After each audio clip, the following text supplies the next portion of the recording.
everyone. We'll get started. It is Monday, October 14th, 2024. This is a study session of the Minnetonka City Council, and we will go around the room and identify ourselves. We'll start with Ms. Dahman. Miranda? Yeah, Miranda Dahman, Assistant City Manager. Corrine Heine, City Attorney. Mike Fung, City Manager. Patsy Foster Bolden, Ward 1. Kizzy Copley, Ward 4. Rebecca Shack, Ward 2. Brad Wiersum, Mayor. Paula Ramirez, Ward 3. Deb Calvert, at-large CA. Kimberly Wilburn, at-large B. Sarissa Falk, Senior Management Coordinator. Leslie Yadka, Natural Resources Manager, Public Works. Julie Wishak, Community Development Director. Will Manchester, Public Works Director.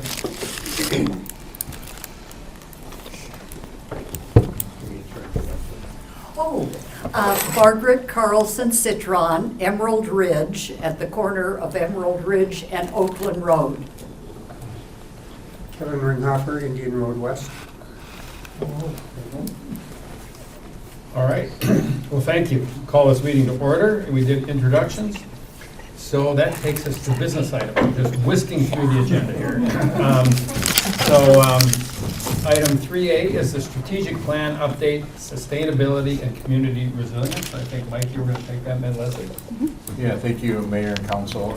Before we get started, just want to briefly mention that after we get Leslie talking through sustainability plan, strategic plan update on sustainability and community resilience, currently tied to sustainability and national environment, I'm going to get up and I'm going to have a couple copies that wanted to get in an addenda this evening. And so I'm making copies for the council, and I want to distribute those here in a few minutes related to the next item on the agenda when we get to that. So, but in the meantime, thank you. I want to turn it over to Leslie, and also always want to recognize Sarissa, who was instrumental in our strategic plan refresh.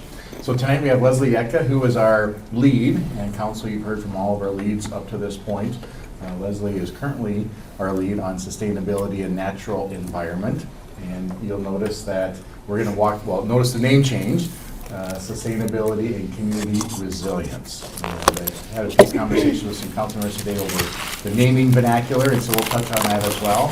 And as always, when staff spend some time looking back at all of our different pillars, all of our 6 pillars, we've come to you with suggested changes. So it's given us a chance to kind of step away from that April retreat when we frame this up, and we have some recommendations and thoughts for you this evening as we again look at pulling our next version of our strategic profile together.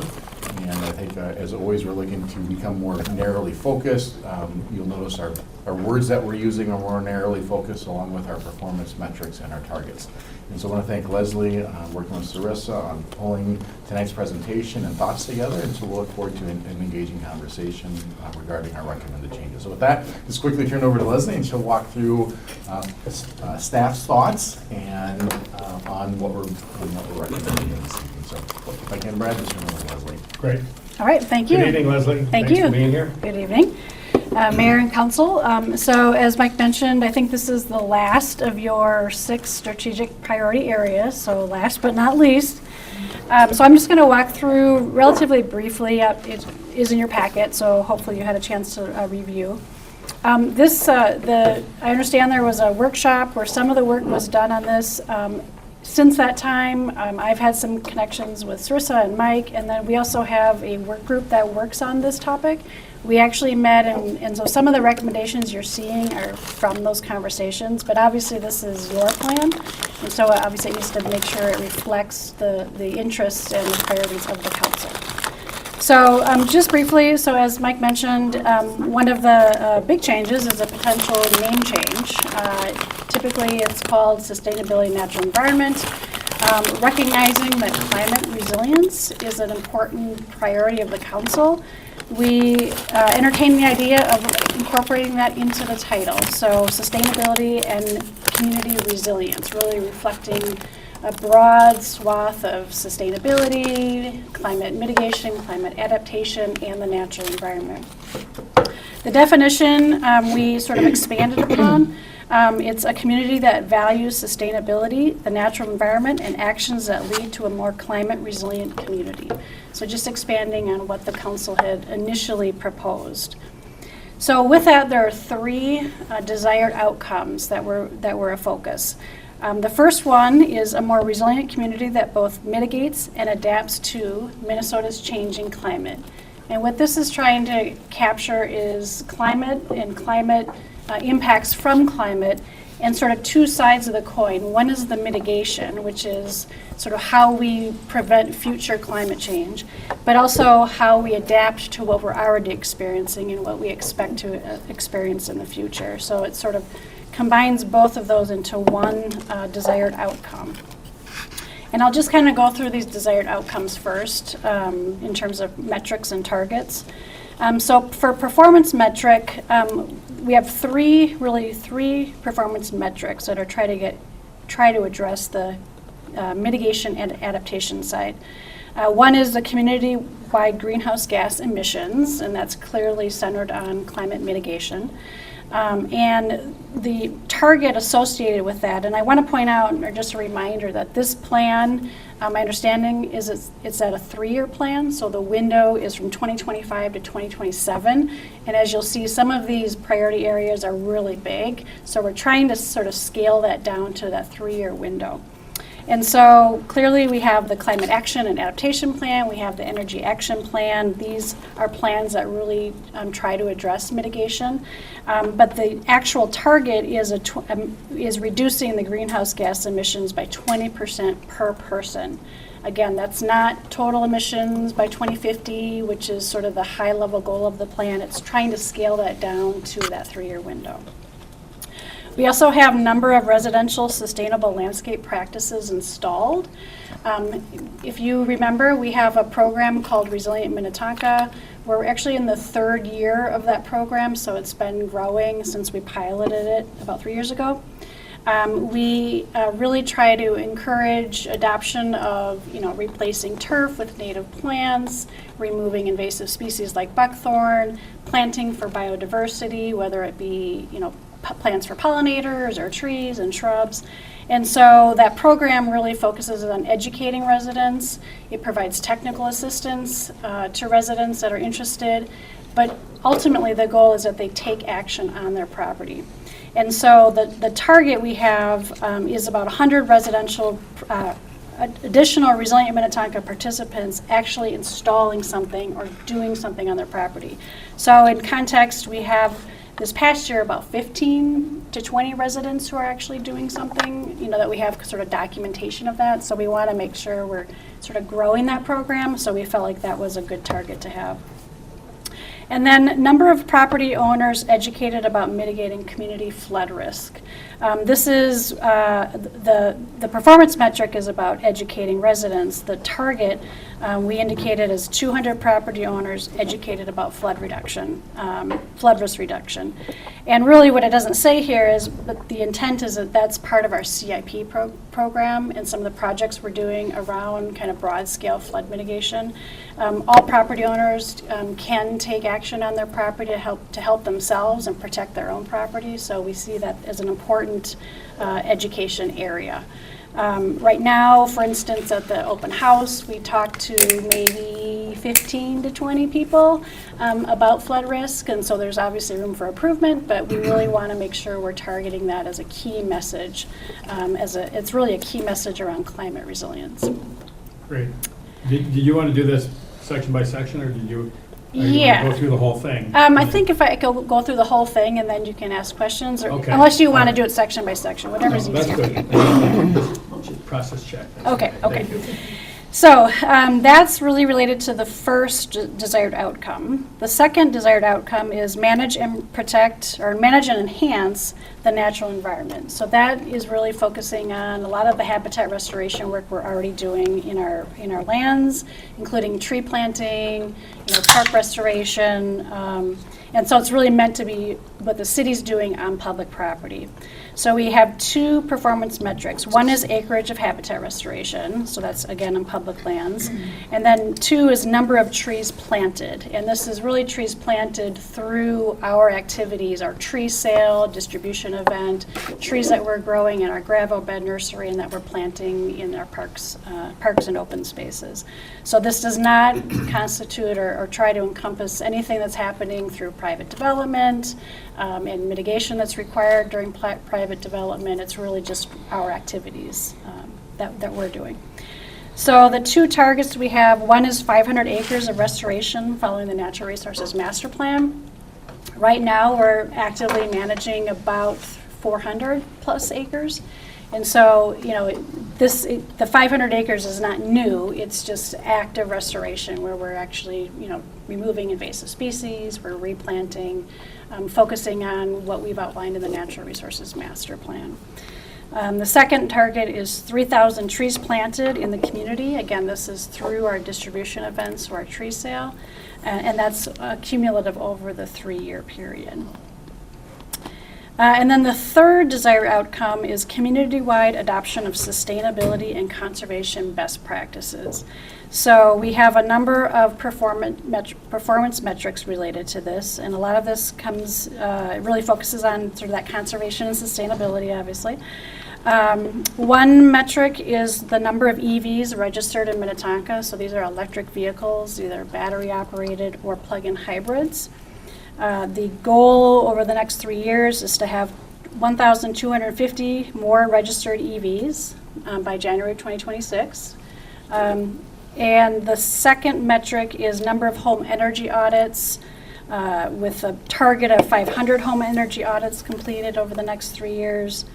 The third is number of on-site solar installations with a target of 100 on-site solar installations next year, or in the next 3 years. And then the last one is gallons per capita of water use.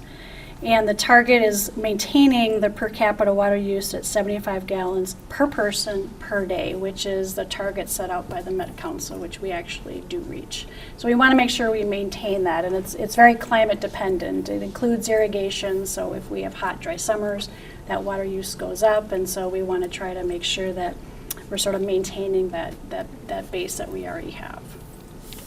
So with that, that's kind of a quick run through, but happy to take any questions if you want to walk through each of these. Great. Happy to Thanks, do so. Leslie. Anyone, questions, Yeah. anyone? My name's, how is the EVs registered with the city? That is a good question that I don't know the answer to. Do you happen to know? We actually get a printout from some source, and then Okay. the source is escaping me, but we track it in the Energy Action Plan.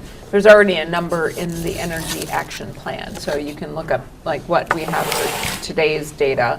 I'll see if I can find the Okay. footnote on where it came from. I was just curious because our EV's in the parking lot. And Yeah, I we'll didn't- see if we I tracked didn't you. register with anybody, so. I think it's like a data source that we Right. have, but I can't. State registration, the vehicle registration. Probably. I think that's probably it. I want to make Because sure there is a though, fee, before I there is a fee answer too, that you don't have the same, well, you don't, when you have an electric vehicle, you don't pay gas tax, but there is a fee tied to registration for electronic vehicles every year to help pay for the roads that everyone uses, regardless of your fuel source. Paula? Yeah, thank you. I would like to understand a little bit more about the greenhouse gas emission reduction and the 20% from 2018, and we had talked about 63%. There was that number floating around in the actual workshop. So part A is kind of just maybe go over that a little bit. And secondly, if it's 20% down from 2018, what percentage are we down from 2018 right now? So how much farther do we have to go? Hang on. I have the sheet pulled up. If you're trying to follow along where I'm looking, I'm on page 16 of the Climate Action Plan. That's the data source I'm looking at. We are at, by 2020, I'm just going to use 2020 because I can read that number. It's 12 tons per capita. And our goal is to go down to, by 2030, 5 tons per capita. So going From 12 to 5? Over. In 2030, but this is a different Yeah. time Yeah, frame. it's a So I three- think it's a 3-year period. don't use, you can't probably use the numbers in the climate action plan and totally transpose those here, because this is 3 years, right? Right. 3 years. That's just, Make sense or not? Not really, but I'll Okay. figure it out. But Okay. if it's, I mean, if we just Yeah. order of magnitude, I Right. mean, if you're going down by that much over essentially 15 years, 3 years is 1/5 of Right. that, so hence 20% Right. would be Got my it. rough guess. yeah, Good job, good math. that is good There you go. math on the fly. That was impressive. Okay. I have a question. So, Patsy? in terms of like the Minnetonka participants installing sustainable landscape practices, how do you, so people register their lawns, like, and you have 15? So this is through our Resilient Minnetonka program. So Right. we know, so people kind of register for the program, so we know what they're participating in. And so one of those items is actually installing something. So Yeah. the converting turf to natives. And so we do work with them pretty closely. So, you know, so we have those numbers Yeah. generally. And, I mean, I know for a fact that our lawn is probably not registered. Yeah. And so you probably have a lot, I mean, our next-door neighbors have planted this little plot of native grass that I'm quite sure they're not. So I mean, like, how can you track that without? Well, so the target here is intended to be things that we are tracking, and so Right. that's why this is limited to Resilient Minnetonka participants, because Yeah. we know they're coming into our program, we know what they're doing, and so our goal to kind of reach this desired outcome is to be increasing the number of people that we're working with and that they're installing these practices. Certainly, others in the community are hopefully doing this. They, Yeah. you know, they want to take on these projects. We just don't have any way to track them. So this Right. is limited to what we can actually track. So like how, you know, obviously through Minnetonka Mike and all the regular social media outlets that people can actually sign up, because I think it'd be really sort of community building, right? Like all these neighbors, like, ooh, I did this, I did that, or whatever, because it's you know, when you go from these perfectly manicured lawns to this really what looks very messy in my eyes at first, to like have other people like be a part of that seems really cool. Mhm. And to get everyone together like through the city would be really awesome. Mhm. And that's And I don't know how to do that. that's generally the goal of this Resilient Minnetonka program, is to get property owners, you know, learning and participating, installing these practices, and then having their neighbors see that. They can then come into the Resilient Minnetonka program. But the only way we can track them is if they're actually Right. register or signing up with Right. us, and so that's why we're encouraging more and more people Yeah. to do that. So that's part of, you know, when you get into the action items Yeah. related to these metrics, that's where we get into sort of the brass tacks of how do we actually get more people to sign up, Yeah. thus do more of these activities. Does that include Blue Thumb and the Lawns to Legumes program, or is that separately tracked? That's a separate program, that's a statewide program. We actually do send people to that program Right. if they Yeah, want I've gotten a specifically. couple of grants from that. Okay, yeah. so if people want to try to But get you're not funds for tracking that. that as part of this? It's not- We can get reporting from the state, but we're Okay. not, That's we're not not part of this tracking, it's metric. not our program, yeah. Okay. Other questions, Deb? So I just got to thinking, so at the open house the other night, which was awesome as usual, I did a QR code for the lead water lines, and, you know, you can just upload pictures and then they can, you know, you're supposed to try to figure out whether it's copper or plastic or what it is. But, I mean, that might be a thing that we could do too, is just at the open house, have a QR code, and for people like Patsy who have none, I mean, your whole yard is just completely native. You know, people could take a picture and just upload it and register their yards, because, you know, I've been in neighborhoods where you have sort of like an anchor person, and they've just influenced a lot of their neighbors. And so like you go into these neighborhoods where, yeah, somebody's been working on their neighbors, which is kind of awesome. Yeah. But one of the things that strikes me, and I talked to Mike a little bit about it this morning, is there's a lot of professional language in here, and you know, because of the line of work that you're in, you know, there's this sort of acceptance that people in your line of work are there to protect the natural environment. And so there are words like enhance and also manage.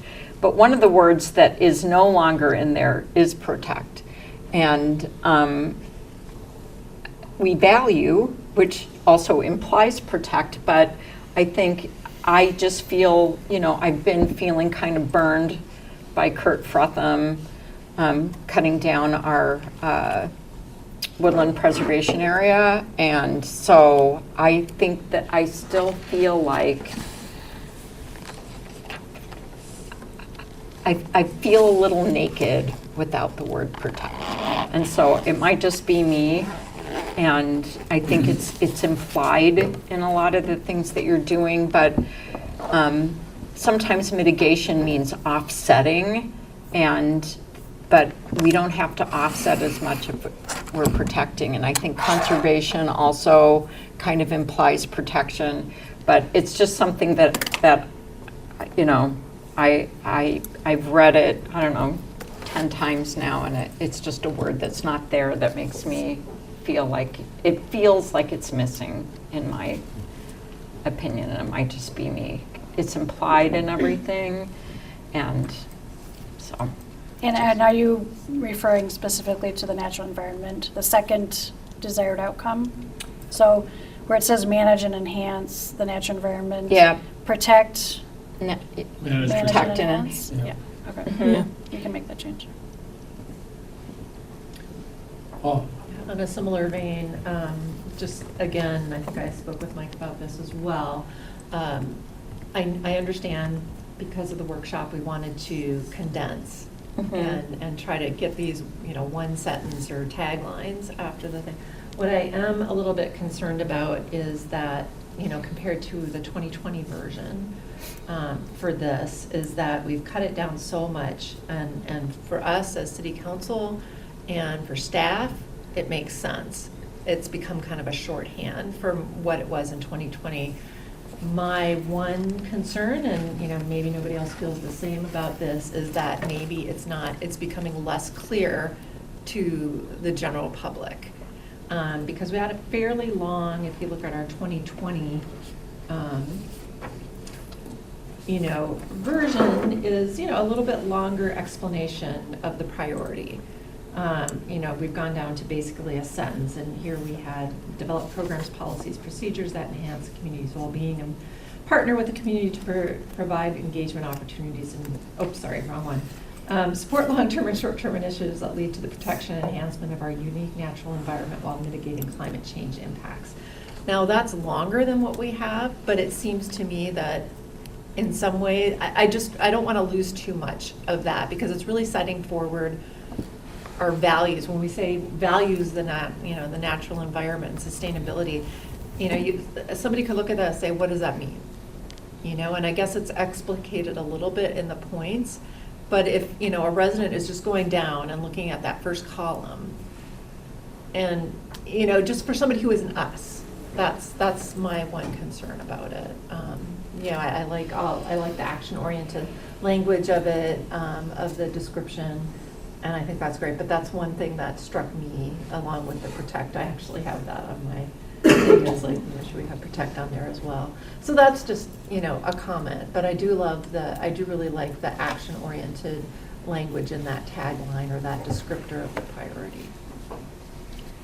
other comments from Rebecca? I think, you know, my initial inclination when reviewing all of these has been that we've really tightened up that language and that descriptor of the strategic priority. And if you go through, you know, and at first it's been like, ugh, but then I kind of go back to the conversation we had when we were developing it and trying to really make that piece of it more concise and make the detail follow in the action plans. Or, you know, and the desired outcomes, all of the other. And so I like that we've gotten away from the really long descriptions, because I'm not sure they're kind of fluffy and people, I don't know. That's my input, but, and I think back to that conversation. I hear what you're saying, but those are my thoughts. And I really like,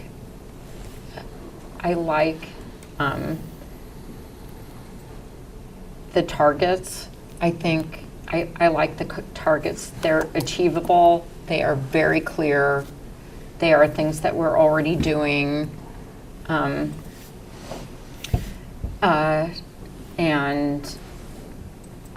I think it's interesting because you're really trying to focus on what the city does as a sort of as a government unit. But you do wander into things that I think are important also, which is the whole community education part of it and pulling people along. And that's part of my thinking around the whole protection thing, because there's a lot of education that we need to do, you know, along with education about invasives and water conservation. But, you know, because of the way, for instance, our tree ordinances are, people do what they want with their properties. And I know that in my neighborhood, there are a couple of, I mean, they're allowed to cut down every blessed tree if they want to, and by God, they're giving it a good try in the last few years. And it's just been kind of shocking how many trees have been removed.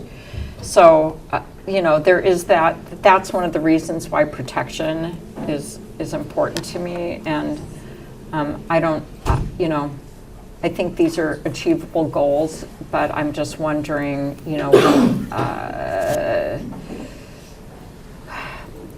I'll just say the community-wide adoption of sustainability and conservation best practices. I hope tree preservation, I haven't reread it all, but that's what I'm hoping is in there. So I'm just going to bring up, since we talked about the wording a little bit, so the grammar nerd in me is is just having a little, because it says strategic priority, and that's a phrase, it's not a priority. If we even just said, be a community that values sustainability, that would make it a priority. Thank you. I have the same reaction. Are there other comments? I've just got a couple. I mean, one, I agree. I think we should add protect. I think most of us, if not all of us, agree with that. And, you know, and I appreciate the word economy that isn't being, but here I think this is good. I like the fact that our targets are measurable and understandable, and so I think that's good. The one thing I talked to Mike about today, and I'm not, it's an observation, maybe not sure if it's a request or not, but when I look at our brand as a city, we're all about the natural environment. And taking the words natural environment out of the strategic priority is something that I'm struggling with, just because, you know, I mean, what was, before we did our refresh with our logo, what was the motto, the kind of the city motto? We do it better naturally, or something. I mean, something like that. I mean, quality is our nature. Our quality is our nature. There we go. I can't remember. I mean, but quality is our nature. But I mean, we refer to the natural environment in that, and I think, you know, I would, my memory's so good, isn't it? Sorry about that. Sorry, Mayor. I didn't go back and look. Can you tell? But I I hate to give the words natural environment away, and because that's been so much a part of our identity. So I throw that out as a comment, and if there's some if we can fit that in. I mean, the other thought I had was if we didn't change the sustainability, community resilience, I thought maybe we could say a community that values the natural environment, sustainability, and actions that lead to a more climate resilient community, just to up the natural environment priority in our usage of words, because I think I don't want to let go of that. It's so much a part of who we are. So that's my qualitative That was comment. really what I was trying to get at as well. So I appreciate that, yes. Thank you. Other than that, I think we're well on our way. And one of the things when we get into action steps, I did, and you shared some of the information tonight, knowing where we are so that we know what how much improvement we're going to get and how much in just order of magnitude. I mean, if we have 500 home energy audits completed, well, have we done 100 so far? Have we done 50? Have we done 250? Just kind of gives us a sense for the order of magnitude, but I think that can come in action steps. Anyone else? So if I could just clarify, so what I'm hearing, because again, this is your plan, so I want to make sure it Right. reflects what the council wants.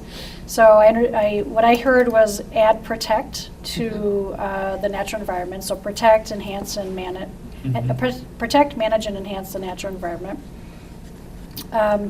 Potentially, under strategic priority, have the definition refer to be a community that values the natural environment. You want to change that order.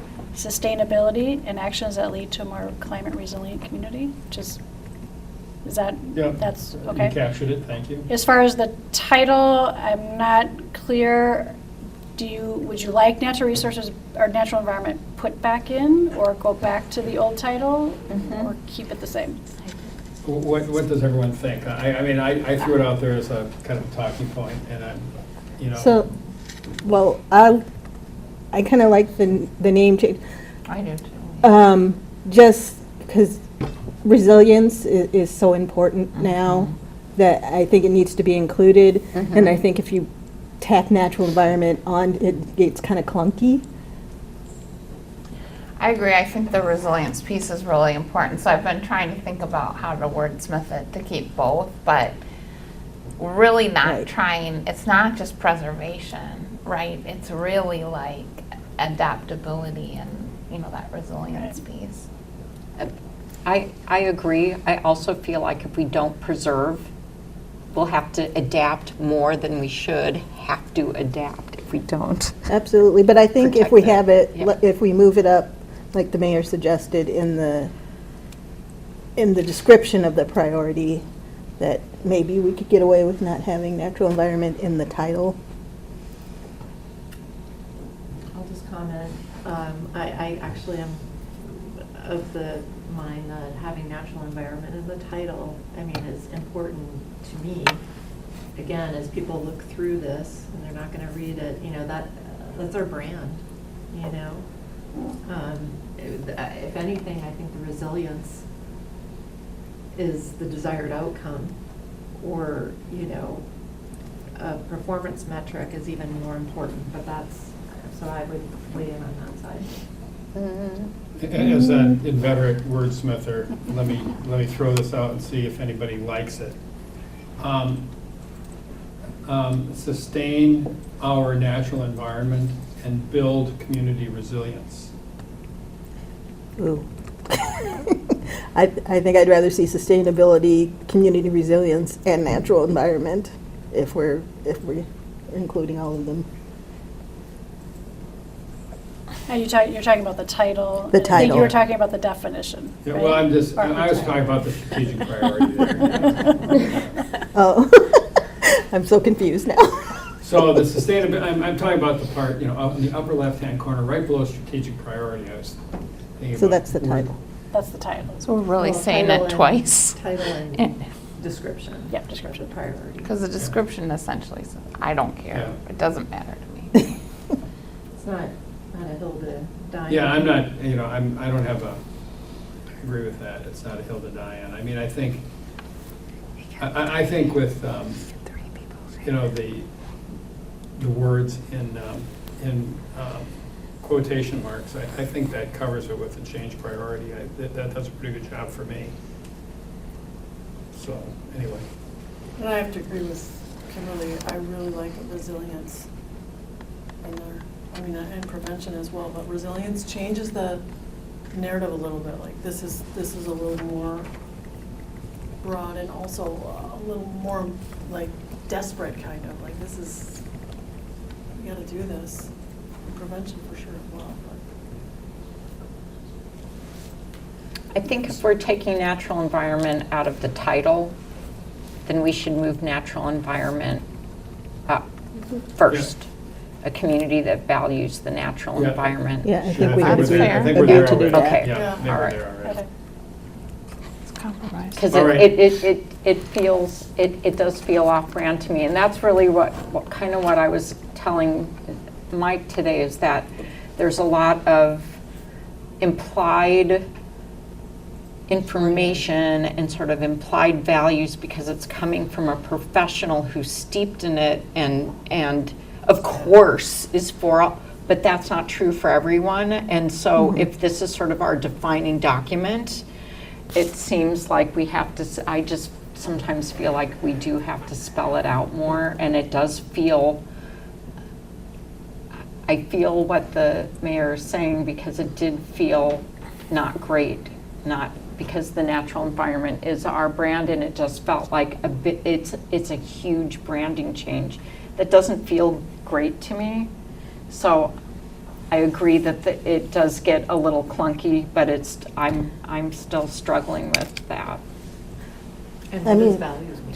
Value, because I value guess- is something different to different people. Oh, we How highly can be valued? So again, I would like, because none of us are gonna, Agree? well, so like, I would accept sustainability, comma, community resilience, comma, and the natural environment as the title.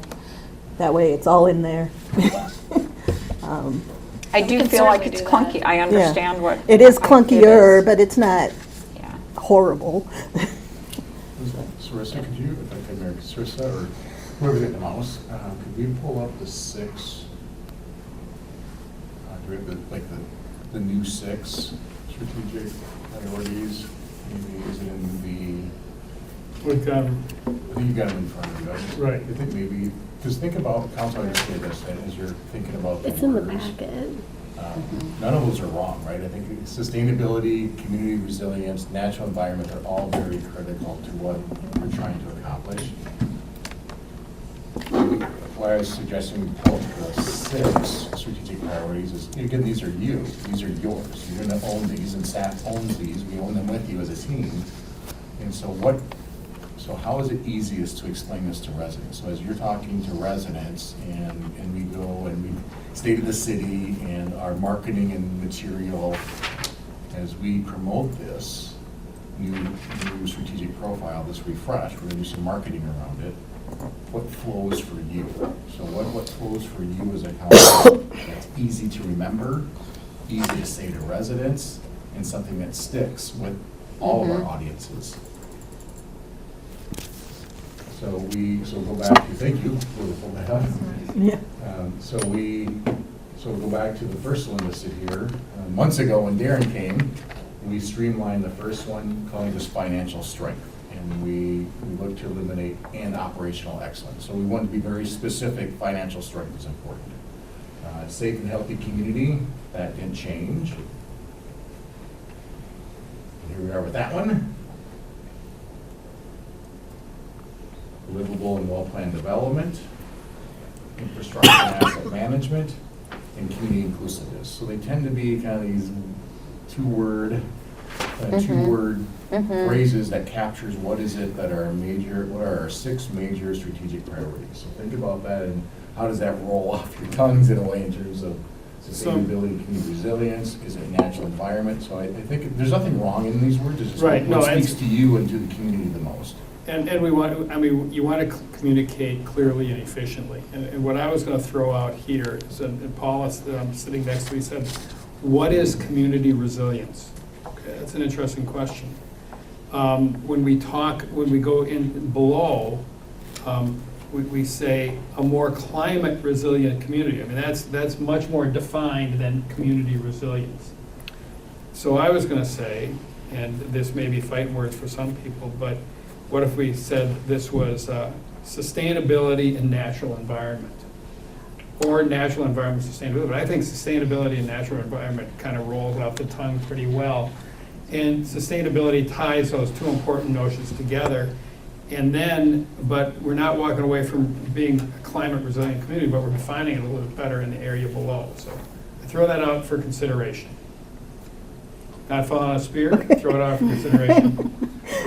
I have one more Kimberly? possible suggestion. Yep. How about environmental sustainability and community resilience? And it's not just about environmental, it's about carbon. Yeah, that's in- when we talk about environmental sustainability, that's, water quality, air quality, Okay. not so much natural resources typically. That would be my one concern with. Say using what you environmental said again. Yeah, repeat yours again. Well, I said sustainability and natural environment. Which is what it used to be. Yes. Okay, so that's. I liked it.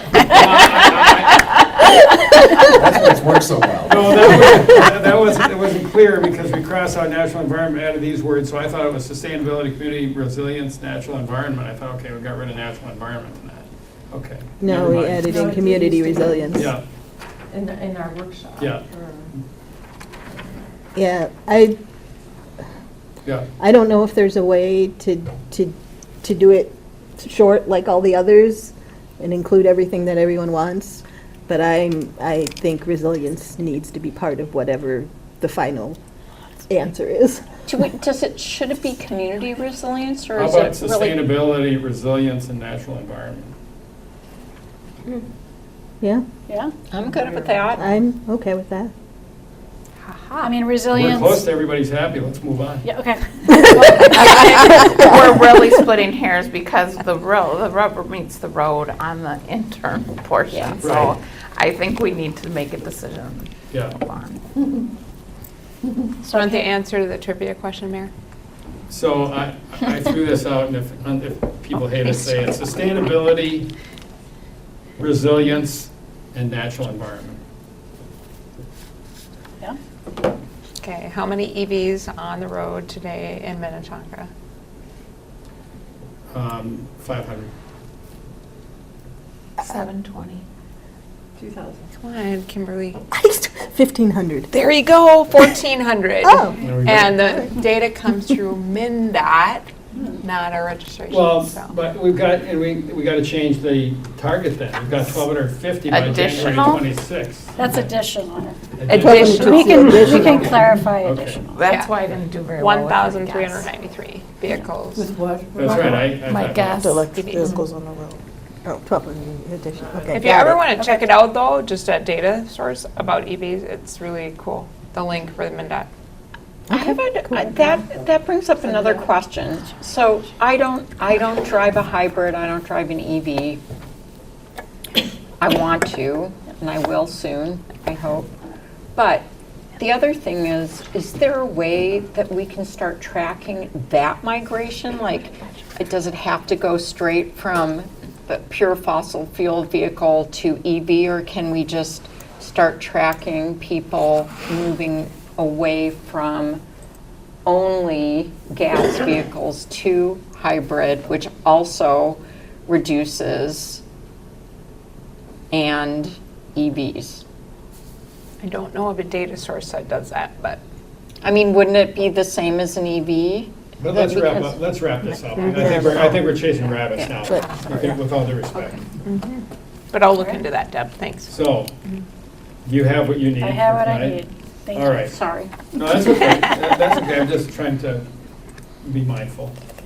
All right, so the next item on the agenda, Mike. I figure I don't want to just move along, just maybe summarize. So thank you for your feedback tonight. This is our last strategic priority we brought forward in a study session. And in the coming weeks, our team leads also have team members. I think I mentioned that before. So each of our teams, like for Leslie, for example, Will's the team lead, Drew's the team lead, they have their own teams. So they have their team leads and they have teams around them. We are meeting twice in the coming weeks to start formulating action steps. And so the last couple of years in our strategic plan, this is now, we have to now operationalize it. I think as Rebecca said, is the rubber meets the road when we operationalize this. And so staff, we have a couple, I think 4 hours or so total coming up in a couple different sessions where we'll have 50 to 60 of our staff members together, and we'll be creating our action steps that will support what you've discussed in the last 6 months regarding this. And so you'll have an opportunity then to see those action steps in, I think it's the December study session when we bring this back, and we'll present to you all of the action steps. It'll be, again, I don't know what the magic number is, but again, give you a sense, there's the last couple of years, 90 to 100 action steps. We'll see where we land here as we get through our internal exercise. And that'll be your opportunity too to have influence on the operational side of it. So as council, we look for your high-level goals and initiatives. You've outlined those here, and then staff will then look to put meat on that bone, as I probably often say, and we'll bring all that back to you in one package, and that'll give you an opportunity to look more closely at some of the action steps that are tied to these, and then if there's something in those action steps you want to suggest, we'll be open to hearing that obviously as well, and then we'll look to finally approve this in likely January, and then that'll get us on our next 3 years worth of work. So thank you for your time these last 6 months. It's been a lot of effort, and I think hopefully very valuable effort, because this is for the city and for the direction of the. Thank you. Thanks, Mike. All right, next. And I'd say quickly, we track all sorts of data, so I think as this comes back, and we're data rich here at the city. And so part of why we want to get honed in on our metrics and targets is to know, and to really look at all the data we collect and get very specific on making sure we track what is important to make sure we're making movement on these items that are important to you. So yes, there's certainly keep track of, like, if there's data points that you're interested in, write those down and certainly communicate those to me, and we'll see how that might get woven into this. And if it doesn't get woven into, for example, the strategic plan, we have other metrics that come forward in our budget. And so we do track other items besides these, and so keep note of those. And then as we connect on the phone or by one-on-one, I'll take note of those, and we'll see how we can incorporate those into either this process or probably more specifically into the budget metrics that we go through as well. Thanks, Mike. Thank you. Thank you, Leslie. Thank you. Nice to have you here. So the next item is the worker protection laws. And there's a list of discussion points, but I will turn that over to Julie. Thank you. And please take it away. Sure. Always a collaborative effort when we work on things like this. So Corrine and Will and I have kind of drafted the information that's in your packet tonight. I think looking back on how this arrived at your session tonight is, you had some questions during some development review, obviously, recently. And when you have projects and you're deciding different projects, this has come up a handful of times over the last year. I think most of the discussion is really centered around the construction trades. That's really where your focus has been. And probably, looking at why that is, we have a lot of construction going on and a lot of cranes in the air, a lot of things happening in Minnetonka, strong construction activity happening, and that's a reason as well. But you did agree as a group that you wanted to talk about it further, and so here we are tonight. But before we kind of launched into the subject matter, we thought you would need just maybe a cheat sheet of all of the different labor laws that exist.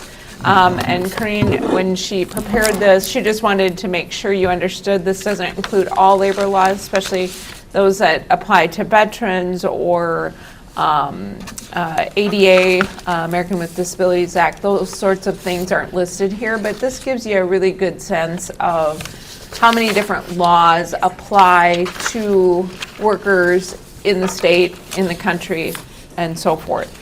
I think too, there have been some more recent amendments, and one is on the end of the right-hand side of this page.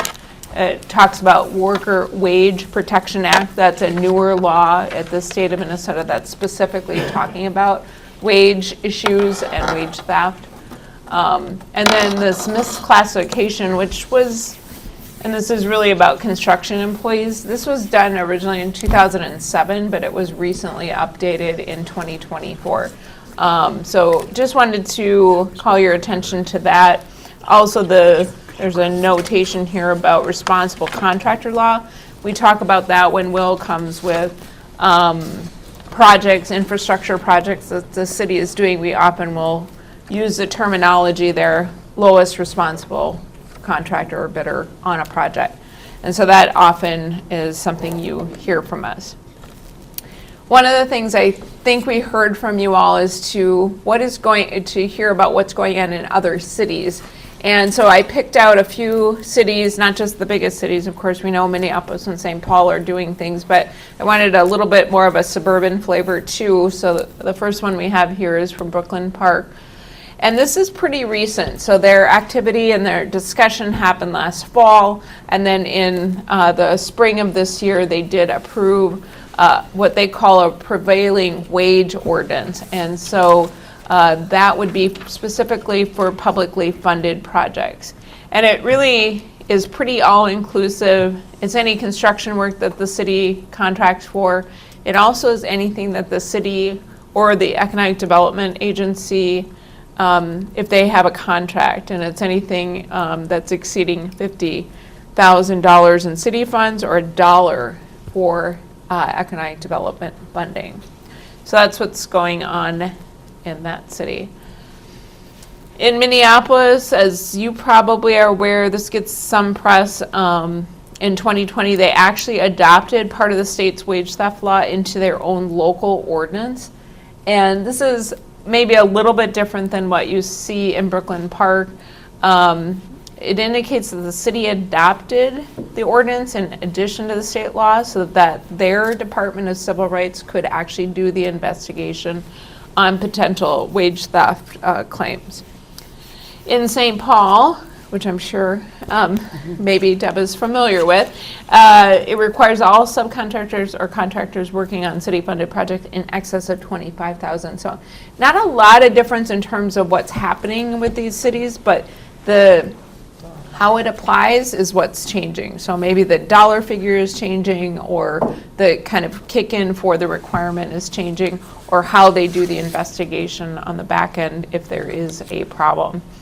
And they use the prevailing wage as determined by Minnesota Department of Labor. So that's their go-to for their prevailing wage.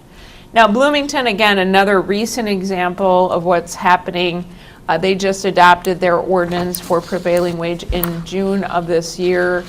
And that applies again to all city projects. Their amount is $175,000.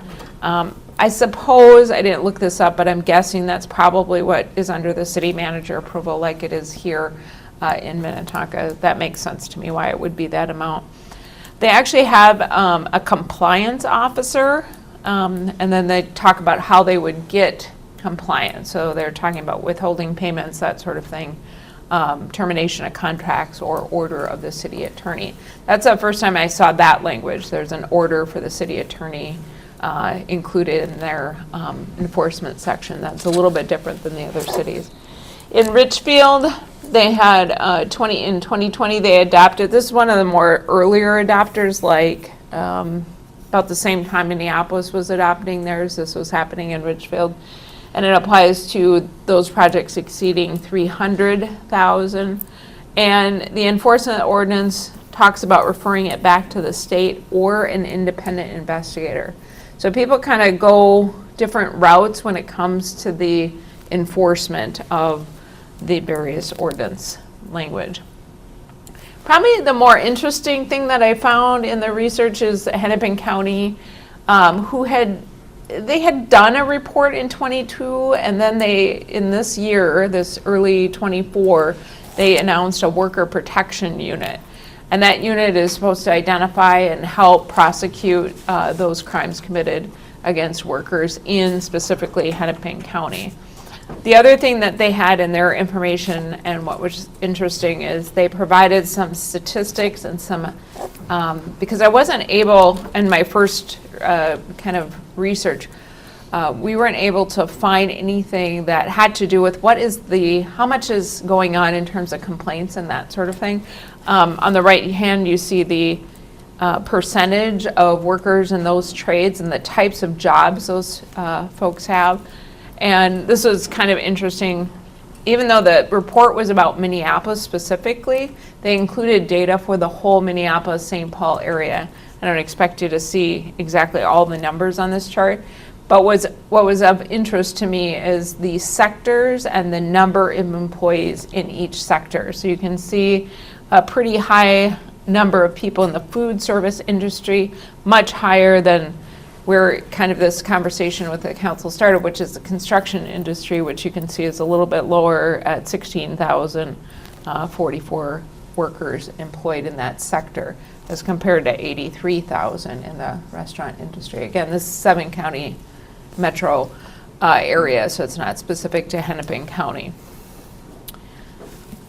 As far as city requirements, and this is kind of the heavy lift from Will here, he was kind of giving you a laundry list of things that the city is already doing, things that are in contracts, in the way in which the city has to bid a project, the way the contract is executed with who's doing the work. So a lot of the information includes, non-discriminatory discriminatory practices, affirmative action, debarment. I'll let Corrine tell you what debarment is if you're interested.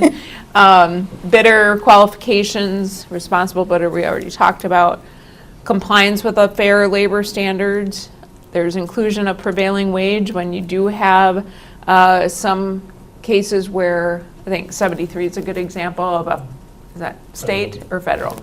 Federal money that comes into a project, they do have to comply with federal prevailing wage. So that is typical and normal part of the city's regulation. Then DB&E requirements, there are federal funding requirements for inclusion of DB&E, but some state projects also have this. Light rail, for instance, has a lot of work on the DB&E side, so it just depends on how it's funded. Requirements to have payment bonds. This ensures that people are paid, contractors are paid, so workers are paid. Then there's also a certification that's required for subcontractors, insurance requirements. And then there's a city policy. If you didn't know this, 2.17 of the city policy does require the way in which the city selects consultants. So if you didn't press that link in your packet, I would highly recommend kind of just reading that, because it has a lot of information about how the city goes about selecting professional consultants to help us work on projects. Under the development side, so that was mostly about infrastructure, and on the development side, and this is specific to things that have city funding included, we do have labor law compliance in the contract. That's been in the contract for a while, so any new project that you're seeing built in the last number of years, it would have these requirements. Violations actually would result in what's called a default of the contract. The default requires, oh, I'm sorry, was there something that went around here? Oh, yeah. Oh, sorry, I got distracted, my fault. Violations would result in a default. So how that works is, for instance, we have a payment that we make maybe on a TIF a transaction. We'd actually just withhold their payment. It's very helpful in the development situation. I've never had to withhold it for this specific type of violation, but we have withheld it for other compliance issues. So it does happen. I'm going to stop there, Mara. There's lots of data in the report. There's lots of information in the report. Again, Corrine, Will, and I, and Mike are here for questions if you have specific issues you want to talk about. And I can go to the links live if you want, whatever you want to do. All right, well, let's see, I mean, we've got a couple of questions we're supposed to answer. Does the council need more information? And what are the policies or ordinances that the city council would like to consider? Two kind of, the second one's a pretty broad question, but council, we asked for this to come forward. Your thoughts, comments, or questions that you have. Kimberly? Yeah, so, to the documents that you just got handed out, one is a letter from the Attorney General that was in support of Edina, that was seeking to institute having their contractors participate in this Building Dignity and Respect Standards Council. And then I believe all of these were shared with you months ago when I first brought this up, but this document is the actual Building Dignity and Respect Code of Conduct. And as you can see, it's involved. There's quite a bit to it, but I will say, so the reason I brought this up and what I shared with Mike this afternoon was that I'm all in favor of talking about prevailing wages and worker safety and all those things, but right now, from what I know about wage theft, is often subcontractors will misclassify employees as independent contractors, and a lot of times workers are not aware. They may not be aware that they're being stolen from, and if they are aware that they're being stolen from, a lot of times intimidation is used to keep them from speaking up, and they are not aware that there are places they can go to seek help. And so I would like us to consider some sort of policy where contractors and subcontractors are required to have notices up that inform employees of their rights and where to go, who to contact if they feel like their rights are not being upheld. Thank you. Comments, Rebecca? Thank Kimberly, that's not the direction my mind was going, but that's certainly something that I think is a nice idea. So thanks for bringing that up. I feel really conflicted about this conversation because I really, I believe in people getting paid fairly. I believe in, obviously we do not want people mistreated. All of these things really make a lot of sense to me in a vacuum. I have, concerns about them in the sense of, one of the things we hear a lot, and that's gotten a lot of traction in the media and the legislature, is that cities are too prescriptive and restrictive when it comes to what they expect of developers, and that is inhibiting the ability to, and I don't necessarily, buy this whole argument, but that it's inhibiting the ability for us to develop affordable housing. And so these things would be adding on to, in it as it relates to developer requirements for city-supported projects. It adds on to that pile of requirements and regulations that, we're getting a lot of pushback on as it is now. So the timing doesn't feel great, although I still want people to, so that's where I'm feeling conflicted. Likewise, when we look at city projects, trails, for example, something that people really, really want, this will drive the cost of trails up. And then, as a result, there's a direct impact on the levy and things that we want our community to be able to have more of. It costs money, and if it's more expensive to develop them, and because of our, and maybe that's okay, but I think we have to have a really transparent conversation as a council if these are things that we want to do. So I don't feel like I'm seeing anything as it relates to policies that other cities have or ordinances that they've adopted that help me think that this is a no-brainer or a slam dunk. You know, I think we have to think long and hard about it.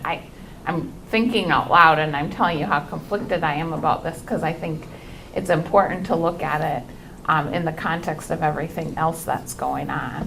So I'm glad for the information. I like the idea of, is there opportunity to help? Because what can we do if somebody is feeling intimidated or like there's wage theft?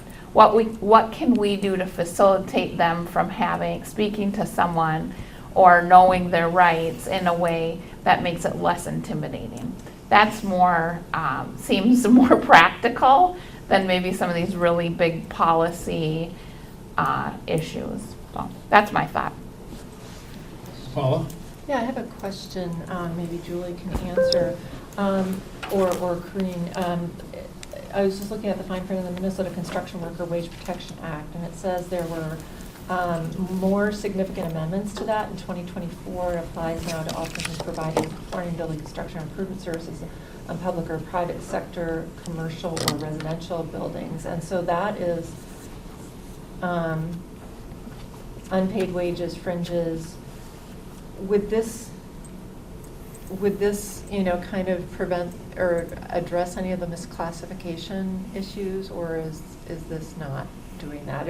Is there misclassification issues that are covered by existing legislation at the city level, or that we're following? Sure.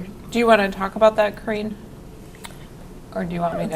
The specific amendments, I would have to look up again. I mean, I looked at them at the time that I prepared the summary, but I don't have them committed to memory. So I'd have to look up what the specific amendments were in 2024. I think the goal, though, was absolutely to further clarify, to make sure misclassification wasn't happening. But because it's just been renewed or updated, I don't know that there's a lot of track record on, whether or not it's working, right? Part B would be if that worker protection unit that's been created by Hennepin County is going to be addressing those kinds of issues. Well, I think that's part of, what I saw in the research is that you got the state, you got the federal investigative unit, you've got now this Hennepin County unit. It was not clear to me, who takes action first. So somebody reports a violation, where does that go? And it wasn't clear to me how that actually gets done. The numbers I provided you, this is the state's, this is reported through the State Department of Labor and Industry, and then they're sharing it for the metro only. Right. Mm-hmm. But and that was what was used in that 22 report that led Right. to the Right. worker protection unit. for the Hennepin County, Right, yep. for Hennepin County, Mhm. which Yep. we would be covered Correct. by. We would. Mhm. And a question for Yeah. clarification. What's 10K workers? What's that label about? We've got total, then we've got /10K workers. What does that mean? The workers Per- impact? Per 10,000 Per workers. 10,000. Per Okay, 10,000, okay, yep. thank you for that. Mhm. Okay. The rate, it is the rate. The rate. Thank you. And I'll just point out, again, the whole reason I brought this up is, yes, there are laws in place. And if everyone followed the law, then we wouldn't be having this discussion. Right. Agreed. Right. But as it is now, unless it's reported, no one knows to investigate. And so my point is, what can we do to make sure that workers are aware of their rights and aware that they can report it and communicate to them Yeah. how to do that? And, if I can just add on, I agree with much of what was said. I'm quite conflicted on a lot of this in terms of the ordinances that were passed in other cities. because, one, worker abuse and wage theft is not acceptable, and we want to do everything we can to make sure that that is not happening in our city, and we want to be clear about our standards. I think that's really important, and to the extent that we can, one, have a strong policy that we share with developers and their responsibility as it regards their subcontractors and things, let's be really clear on that. I think that's important. You know, Mike and I talked about this at some length, and we thought, well, it's going to be kind of a long conversation tonight, but I want workers to be fairly paid. Now, what's fairly paid and what's a livable wage and what's, you know, it's not just that more is better, because we're also paying, when we say, well, more is better, well, then we're raising taxes more because we're going to, you know, there's an impact on, you know, our city and what we pay. Now, I don't want, you know, and there's, when you start talking about wages, I mean, well, there's minimum wage. Well, I don't think any of the workers that we're talking about are making minimum wage. They're making, I hope and believe, a livable wage. But then there's also these circumstances where we have, what was the terminology? Yeah, wait, exactly. So there's kind of three tiers now, or multiple tiers, if you will. And on the one hand, you know, I want workers to do as well as they possibly can. On the other hand, I do not want to drive costs up for taxpayers and for residents, but we have a role, and I don't think, so I'm not convinced that some of the ordinances that we saw as examples are things that I would be excited about. But I do think be clear on our standards and talking about what are effective ways to communicate with workers who work in Minnetonka, how they can report concerns that they have about their treatment, about their being paid appropriately, about all of their hours being counted and so forth. If there are things that we can do to inform workers of where to go and how to get authorities involved in their situation, I'm all for that. That's information, and knowledge is power. And I think we would like workers who work in Minnetonka to have, from my view, have that knowledge, have that power, have that ability to do that.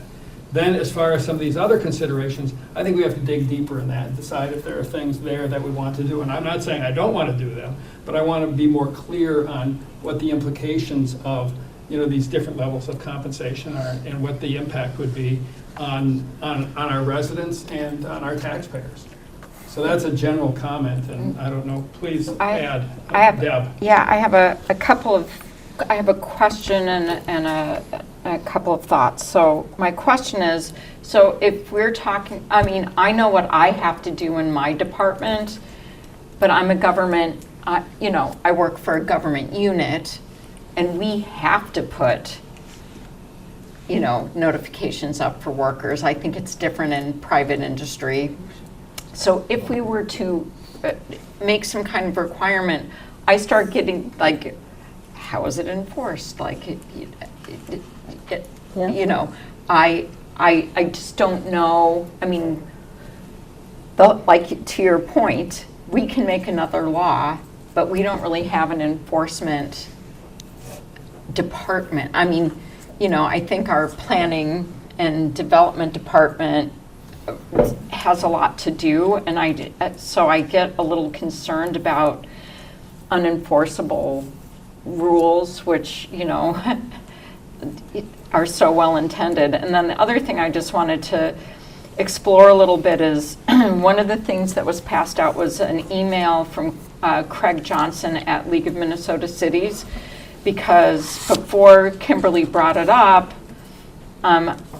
when one of the last times that people came forward to us about violations, and I was trying to figure out, is there something that we can do sort of as a city, or is it more legislative? Like, is what you're talking about more of a legislative thing, and then it's enforceable at another level of government? So I think like maybe what you're talking about is something that we should at least talk to our legislators about at a breakfast, about our legislative priorities. But one of the things that Craig says in this letter is that I was talking about, is there any way for cities to refrain from approving developments by contractors who have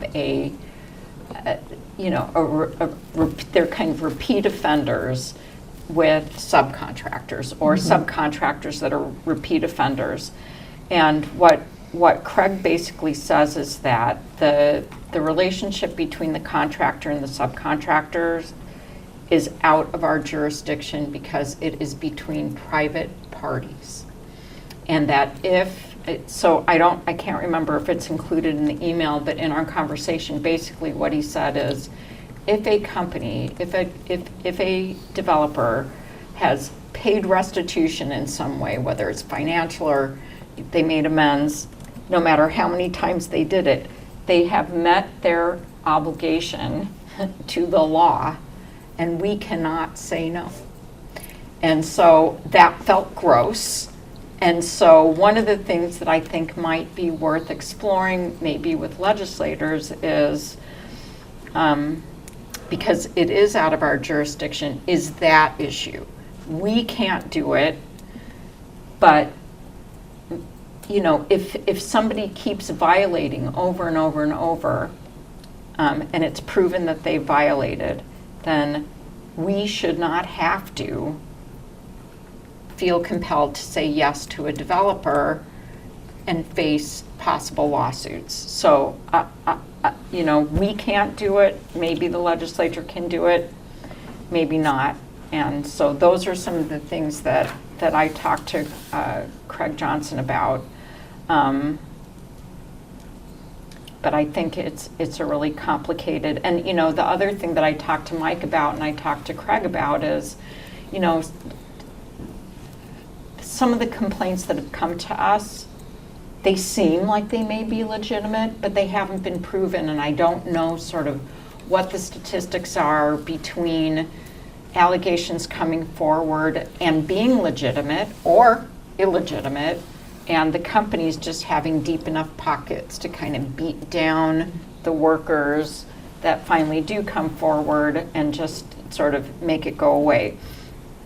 And I just don't know enough about that, but we can't say no to a developer just because, even if it's people that we know come forward and say they did this, if it's not proven in court, I mean, it's really just hearsay, and we can't deny based on hearsay. So anyway, those are some of the things that came up in my discussion with Craig Johnson at LMC. Mike, or Corinne? I need clarity in the discussion around this topic, because when you say you can't do something with a developer, are you talking about a developer on a project where the city is providing city funding? Or are you talking about any developer building any project in the city where the only role the city has is approving, giving land use approvals? I'd say Or that one. Yeah, and Okay. probably like So- what C-Tool brought to So, us. as came up before with C-Tool, your authority to do zoning and land use approval is embedded in Chapter 462 of the statute.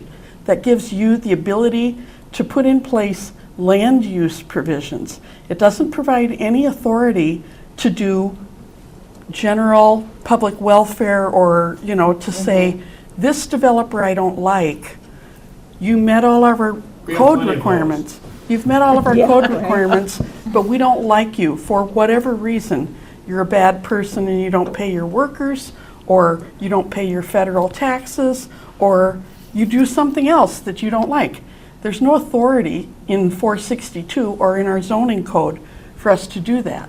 If you wanted to develop a regulation that was broader, you need to detach it from zoning approvals. You need to make it citywide. And then you need to say, okay, is it only going to apply to construction projects, or is it going to apply everywhere in the city? So it's just the clarity of where you're talking about and who you're concerned about. So, yeah, Just to Go ahead. To follow up on that, I guess, is just that from what I recall and looked at from the other cities, it was only projects that were getting, again, this was prevailing wage. And that was only for city-funded projects, correct?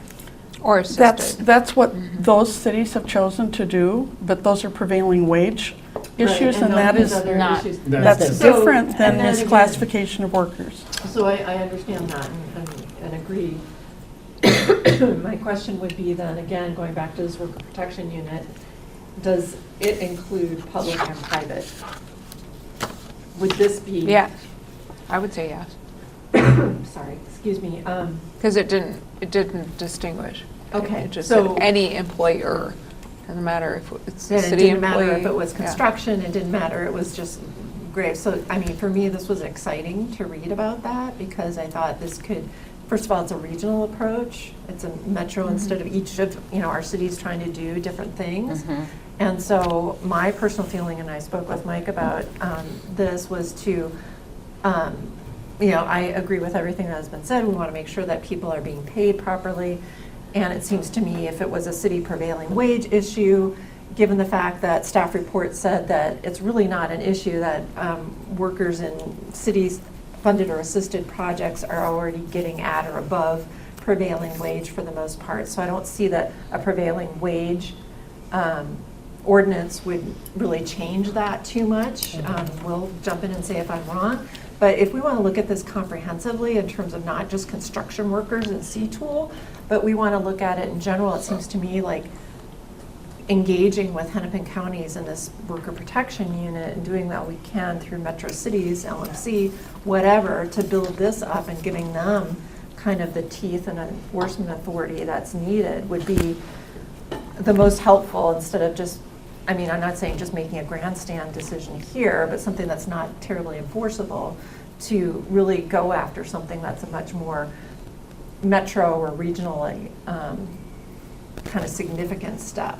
Not that we can't do both, but for all the reasons we talked about, we're going to hire a compliance officer then?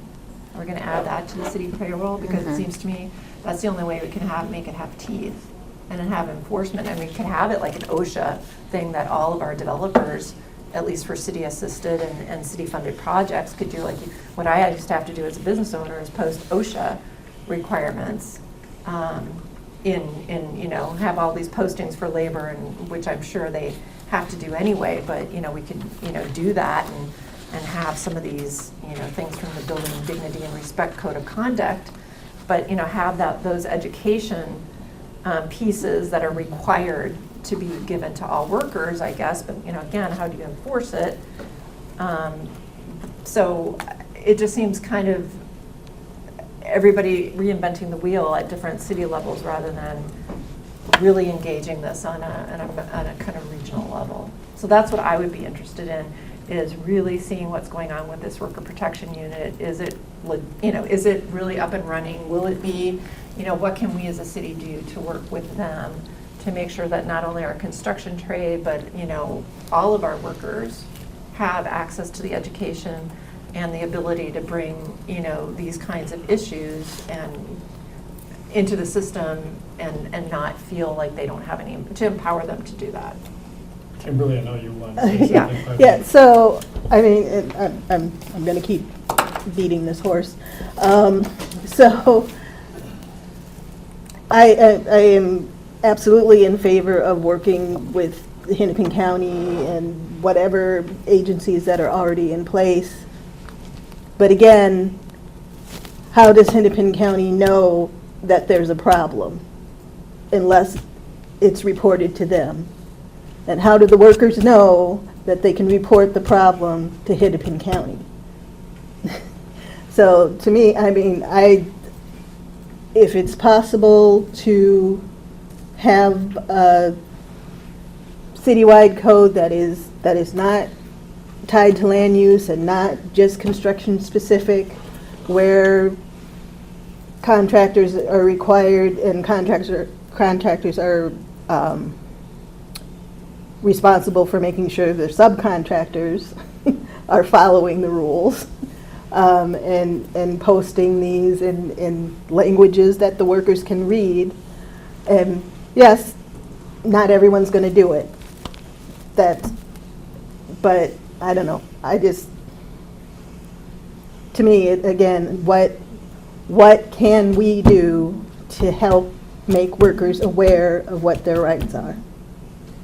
You know, to add to what Kimberly's saying, if you don't mind, I mean, you know, it's a little bit like from The Sound of Music. Let's start at the very beginning.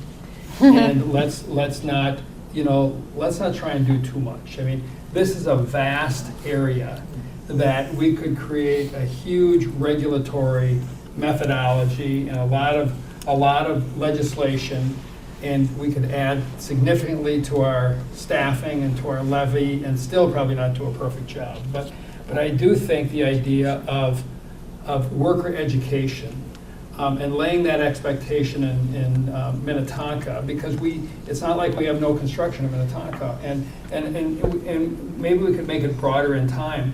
But I think the area that we've been concerned about, we've had issues. Let's start with construction.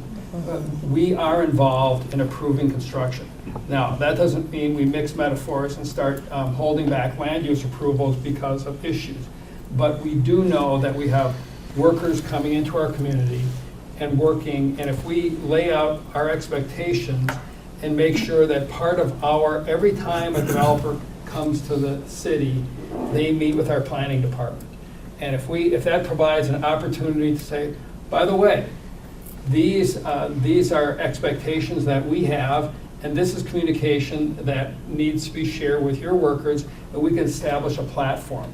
I think there could be time that if we do a good job of that can grow, that can help other cities. I mean, but I do look at this a little bit like Tobacco 21. When Tobacco 21 came, we really said, well, we really think the state should do it. But the promoters of Tobacco 21 went city by city until there was enough critical mass, and then lo and behold, the state passed a Tobacco 21 law.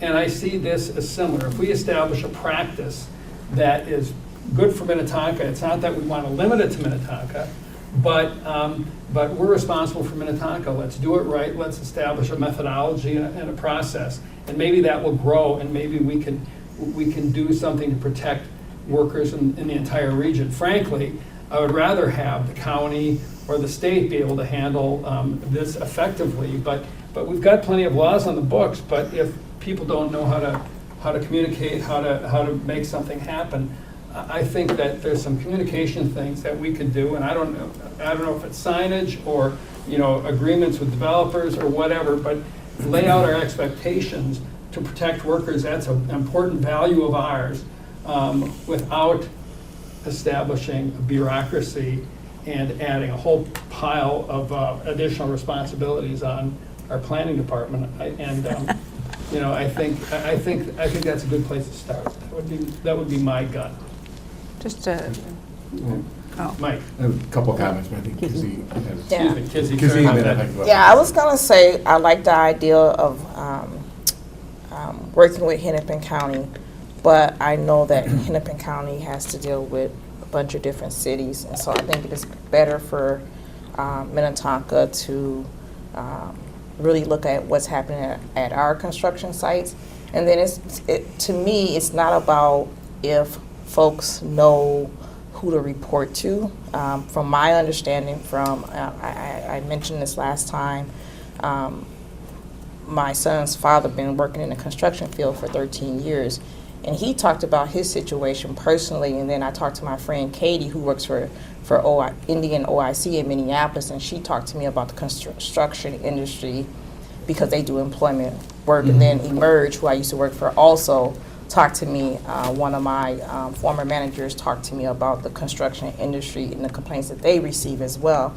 I think it's not about if the construction workers know who to report to, it's the retaliation piece of losing their jobs, it's the retaliation piece of the fear, and once they make that report or start to talk amongst each other about what's happening at the sites, then that's where the retaliation comes in. And so I think, yes, education is very important, because I don't think we can give enough education and reminders, but how do we prevent and I think this is going to be difficult. I don't think we can even control that. But how do we prevent? Because we all, I don't know, some of y'all got your own business, but I've been at a job where you go be a whistleblower, you speak about. I've been let go from jobs as advocating. I always advocated at jobs, and I take the blunt of it, and I really don't mind because that's just what I do. But where you're at a company and you go tell what's happening, then you tend to lose your job. Like, that is real, and it happens quite a bit. And so how do we put something in place to say that that's not going to happen for workers at a construction site? I don't know how we can do that. Like, it's, I guess, whistleblower in the advocacy world, we call it whistleblower in the courtroom. But how do we do that at a construction site? So that would be, I think, would be a challenge. So, but that's what's happening. I think it is. I think, and I don't have a solution for you. I mean, that's the unfortunate. Yeah, I mean, absolutely, and I didn't bring this up. It's both. Right. There are some workers who English is not their first language, and so they maybe can't read English well enough to even be aware of what their rights are, what they're supposed that really have no idea what their rights are. Or if they do, That makes sense. or if they do, no idea where to go Right. to report it. And then there is also the intimidation where people are told, if you say anything, you'll lose your job, you'll be deported, all these. So, yeah. Well, and I think it's the lack of power dynamic that we're dealing with, and we can probably solve for some of it, but we probably can't solve for all of it within our scope. Right. But how can we be a resource? I mean, and to Deb's point, I think we absolutely need to be having conversations with our legislatures about what state laws can be put Right. into place and protections, and is there a way to have some sort of state or county inspection plan that Right. that does more than just wait for someone to report? But, yeah. Well, I'm also wondering, I mean, again, we can broaden the scope a lot, but I mean, these workers who are afraid to report because they fear for their livelihood, they fear for their families, they fear for being deported, whatever. I mean, they probably need people to talk to and counseling and things like that, and I'm sure there's a lot of mental health challenges. And again, I'm not trying to boil the ocean here, but I think those are the challenges and the difficulties we're talking about here. And I think that, Patsy? to Kimberly's point, that if they know where to go, and that they also know that the city of Minnetonka, my concern was that it was gonna cost us money.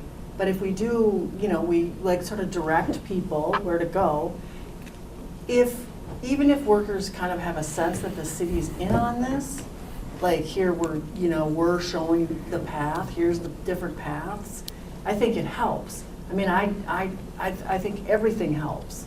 Them knowing, the workers knowing, well, Minnetonka's, they care about us. Yeah. But I think that it's, it's like there's laws on the books now, and if everybody obeyed the law, then we wouldn't have this problem, and we wouldn't be here. Well, the question I have, Julie, I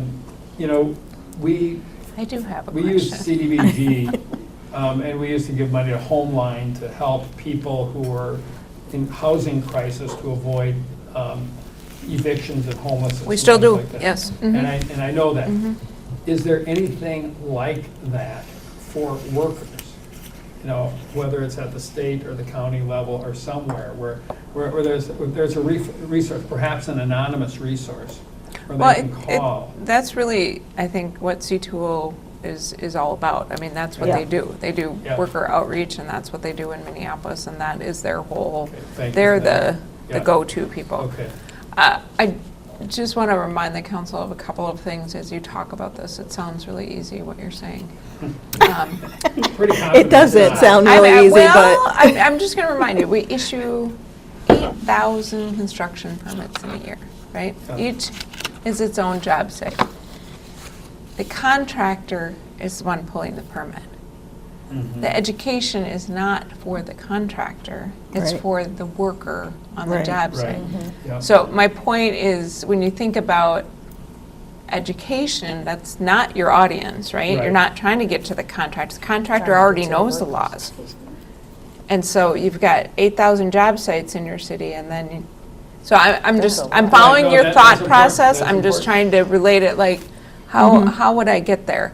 And I didn't quite process it yet, but Mike, Well, yeah, I think that's where my mind is going to. Just, I think from our perspective as staff, hearing what you're saying about how we try to educate workers, I can speak to, first I'll start, like for all employers, it doesn't matter if you're public sector or private sector. So for here at the city, we follow federal and state guidelines on what needs to be posted. So we have bulletin boards in our city facilities. So for city workers, our employees, we follow state and federal laws, and there's requirements on what has to be posted. So any of our employees here at the city, if they had a concern over wages, wage theft, you name it, we have bulletin boards with all sorts of requirements. Now, I would. in multiple languages. What's that? In multiple multiple In languages. multiple Yeah. locations. Yeah. And That the is- Languages. Languages. Location. and Languages, yes. Yes.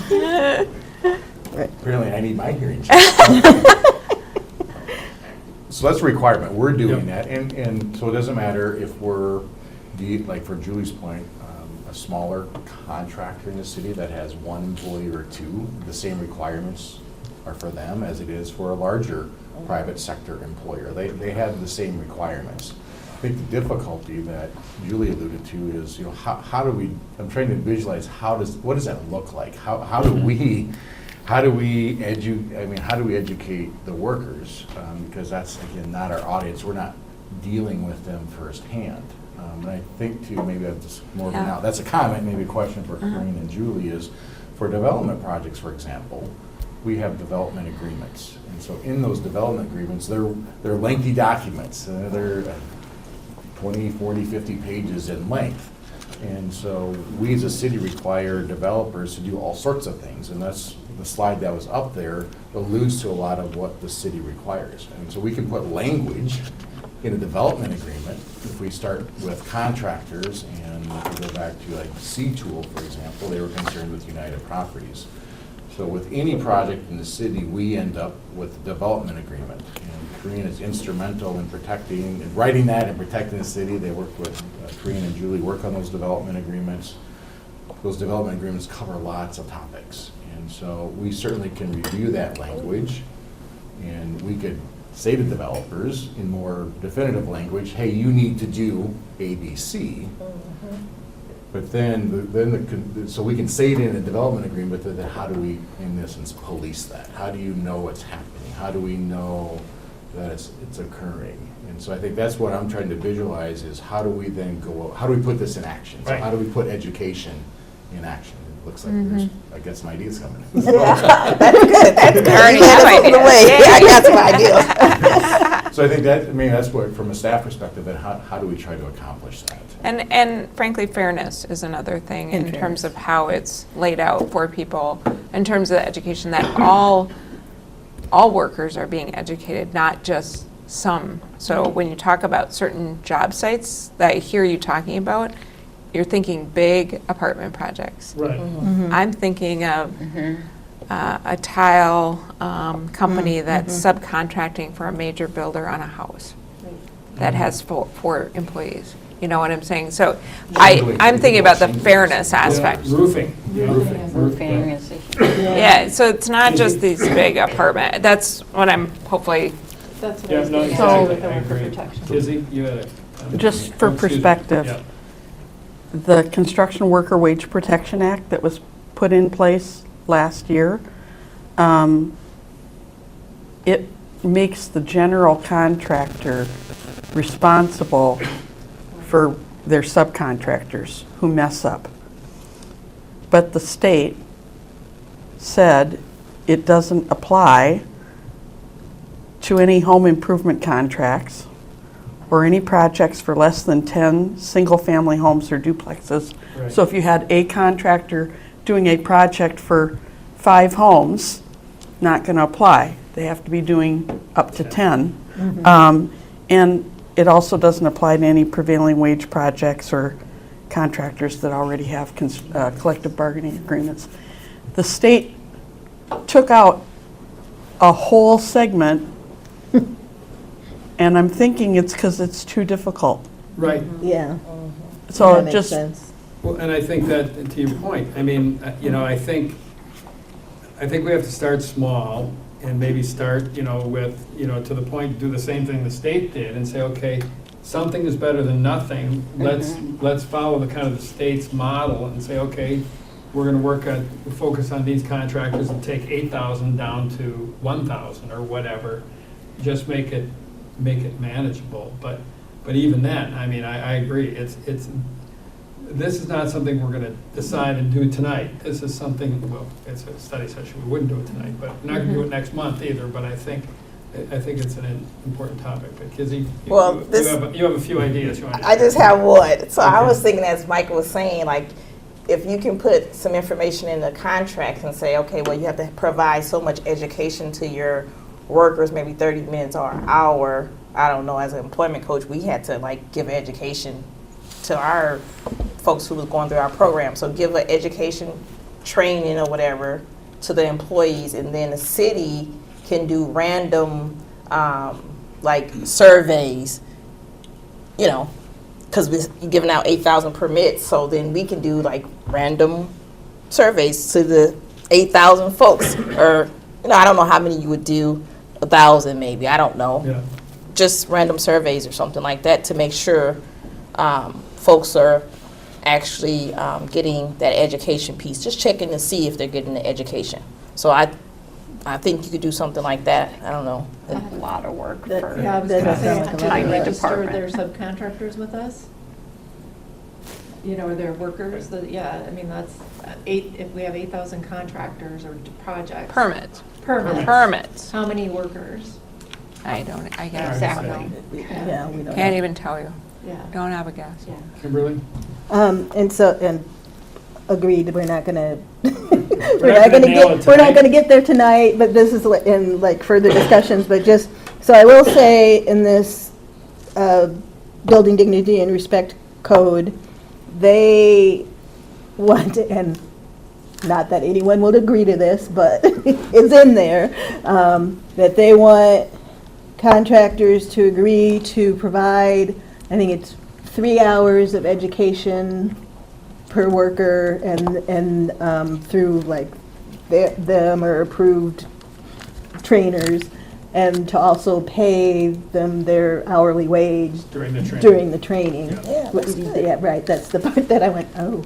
But I think that's But- appropriate. But that's good. Hey, Yeah. Yeah. That's part of your job. So, I mean, like, maybe we could come up with something like that and talk to C-Tool or other organization, talk to the Hennepin County, see if we can have an education program that workers could be referred to, and that's my idea.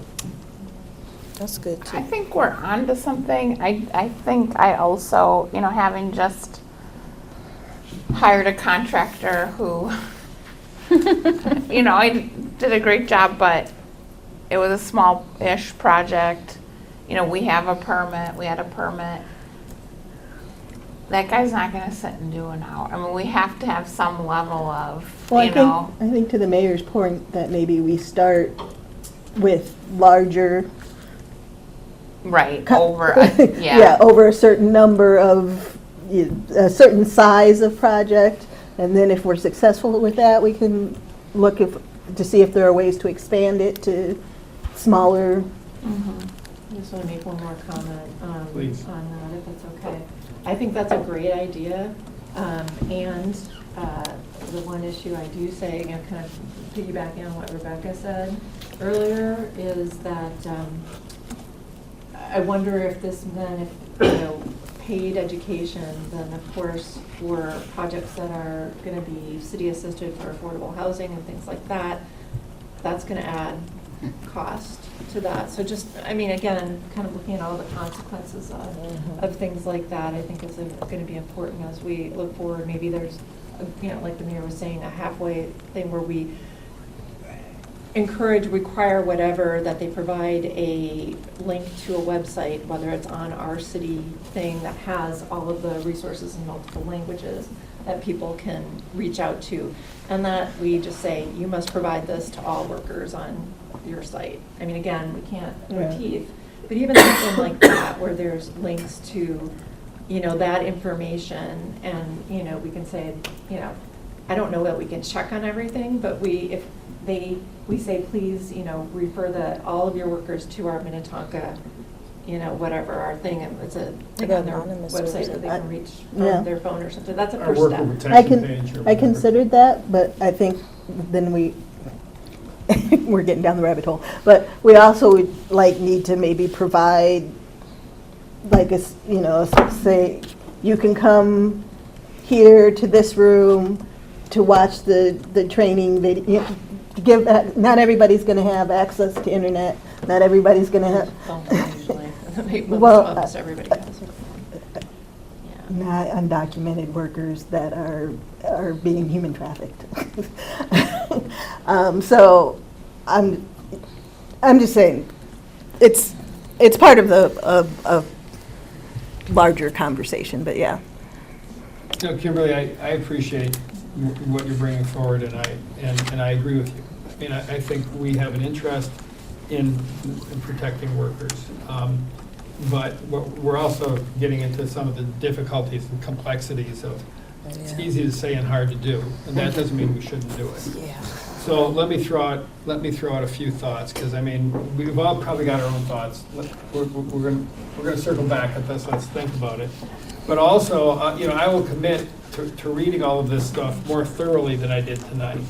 And if we have ideas and things that we can share with staff, I mean, this is not the last time we're gonna talk about this.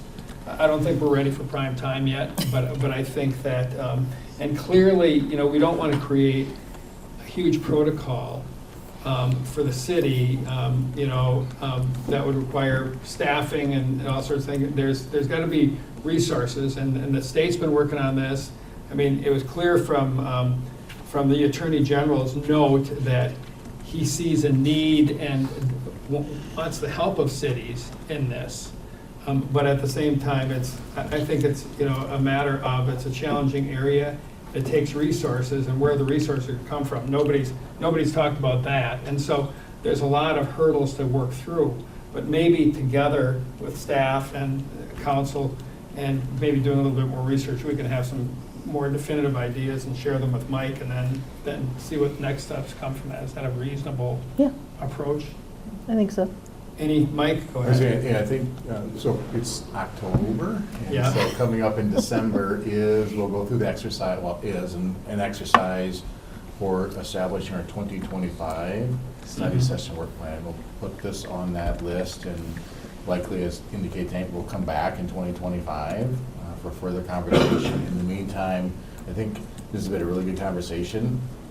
Hopefully you feel the same, at least for staff, kind of understanding where your interest lies. And I think where your interest lies right now is looking at how can we, as a city, provide education and then opportunities for educating workers on larger scale projects. We'll spend, as some staff, we'll spend some time kind of vetting that out, coming up with some thoughts around that. And then when we come back in 2025, I say a few months, but coming back in 2025 for a continued conversation, we'll have some thoughts for you to consider at that time. I think also part of that is we'll also communicate with Hennepin County and just understand their program a little bit more and see where Right. they might fit into this equation. And maybe, just maybe, a little bit of conversation, because as Corinne said, you know, a big chunk of the law got cut out, or that, you know, because of some of the very difficulties associated with the scale of the issue. And so maybe we don't have to discover that for ourselves, but understanding of the thinking about why that was cut out, because that could be instructive in terms of, as we try to develop a scope that's manageable for a city, and what resources can we tap in? Because again, I think it's going to be challenging for us to take this whole thing on, but I think if we establish some standards and expectations, that's a good first step. Anyone else? Yep. Any other comments? All right, we're going to take a break, and then we will take 5 or 10 minutes, and we'll come back and we will finish or continue our agenda. Okay.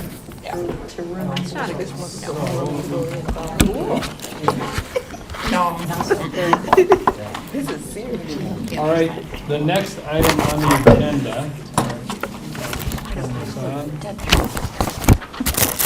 is the city manager review process. And Miranda, I believe that you're going to tell us about that, or Mike, did you have anything? You have nothing to say, right? Okay. Miranda. Thanks, Mayor and Council.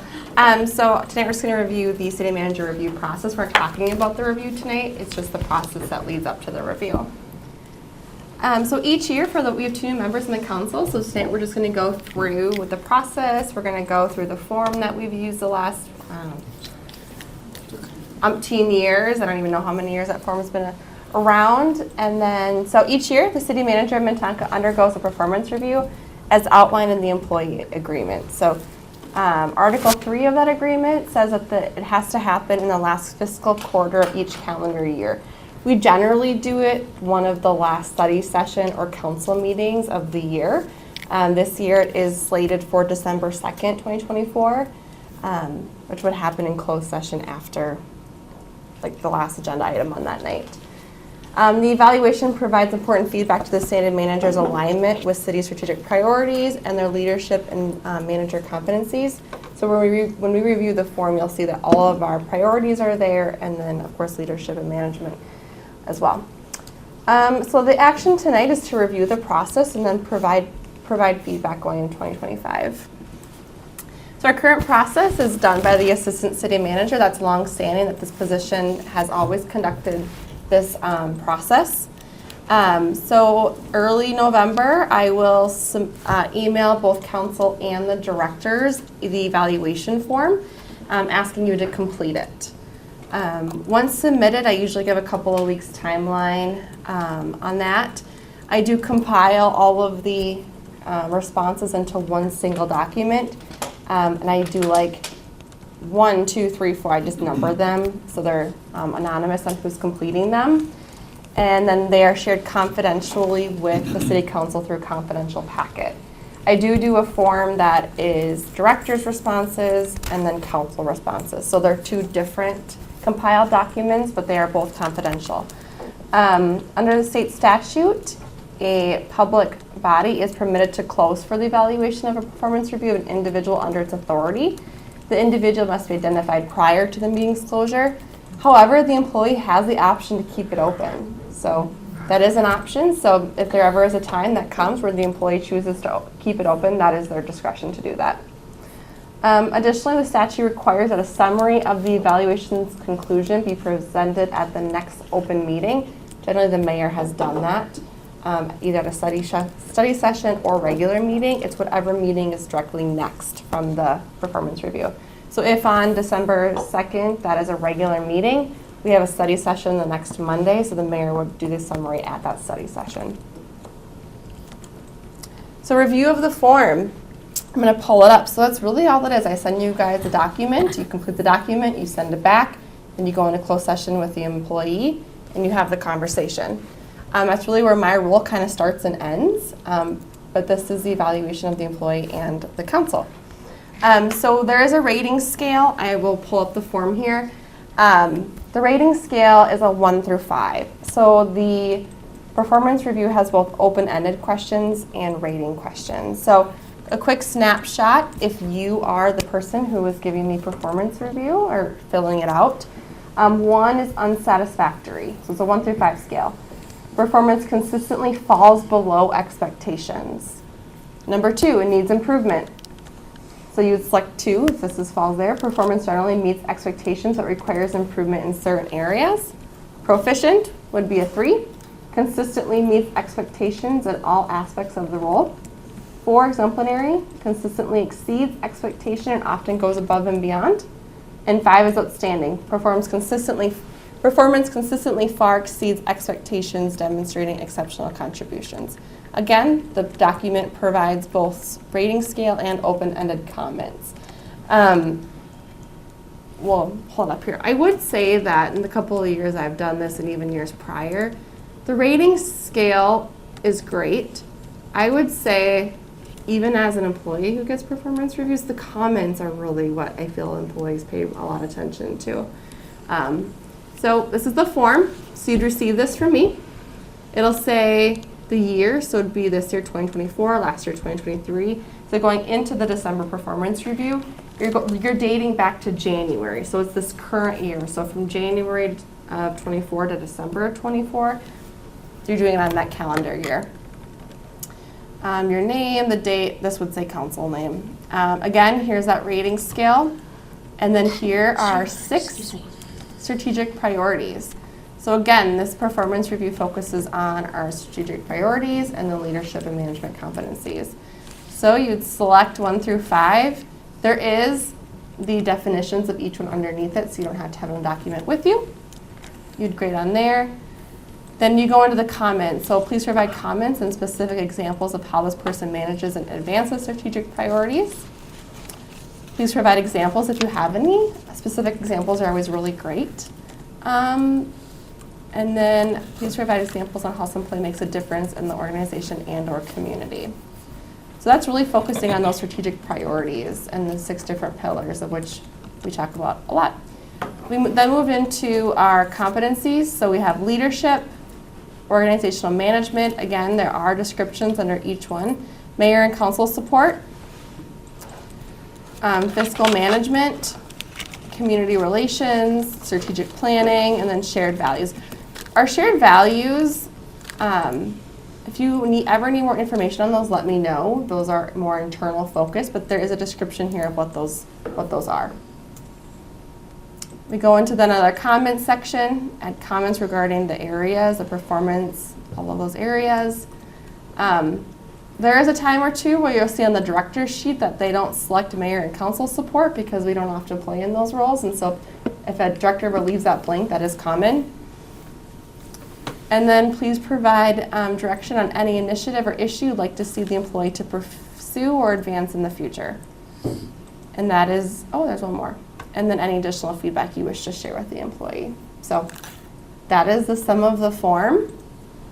Again, I'll send that out in early November. And then from there, I give a couple weeks deadline, get it back, and then compile the results. And that is, again, confidential information. So timing and options. So I've been doing this now for a couple of years, and Mike in this chair did it before when he was here, and Perry before that. And over the years, there's been some voiced mild concerns about either the form or the process, or I've heard things such as like, I've never given a performance review in my life. I don't even know where to start. I feel uncomfortable doing this. So I've heard things all across the board, but really we've never had a conversation. We've never really taken action on what that may look like. Because the evaluation is from January of 2024 through December, and we're now in the middle of October, I'm not recommending changes for this year because the employee's been operating under this. And to be really frank, I don't have time on my plate towards the end of the year to really give this if you need something. I want to make sure if you want something, I can do that for you.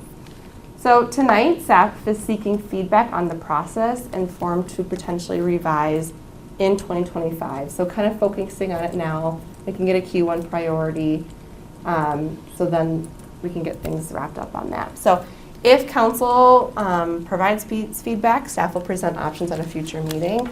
I would say that some of the options may just do a new evaluation for me. Maybe we want to expand on it or reduce it or do more comments versus ratings. I think those are all options. Other cities have got an external consultant to revamp the whole process. There would be a cost to that. I would also offer up that our non-union performance reviews are currently moving from paper-based system to online system, and we're hoping to roll that out before the end of the year or very early next year. That is something I could bring back to council and show council what non-union employees are doing and give that an option for council to review before making a decision. We could also even do something as simple as bringing a trainer in and doing a formal training and performance review. That's something we're going to do for our non-union staff or supervisors and managers, so if that's something council's interested. We have a lot of options, or we can keep it the same. So I'm happy to garner some feedback and see where council's thinking. Rebecca? So I brought this up, I think, the last couple of years, and I know other folks have as well. I think that my biggest concern in watching, my husband, who's a director at a company that did a big overhaul on how they're doing reviews to try to get consistency. And that's always been my problem with reviews. You got 7 people in totally different walks of life, and we're just like, okay, we're going to fill this out from our lens. And so I don't think, I think the form is pretty good. I think having 5 numbers is too many. And I think trying to get us all on the same page. I also think resetting the form, because once you do it and then you're like, oh God, if I give worse score than last year, I don't really think this person did worse, but it kind of gives us a fresh start to say, okay, we'll try to have a streamlined objective on how we're reviewing this. I think having it be as consistent with what the other staff is seeing and what the directors are doing at their level would be really useful. And I think some kind of training, even if it's us watching a video on our own time of the training that you're giving to, the leadership here, is probably useful so that we're all kind of coming to it from a similar lens, at least. Some of us have given reviews.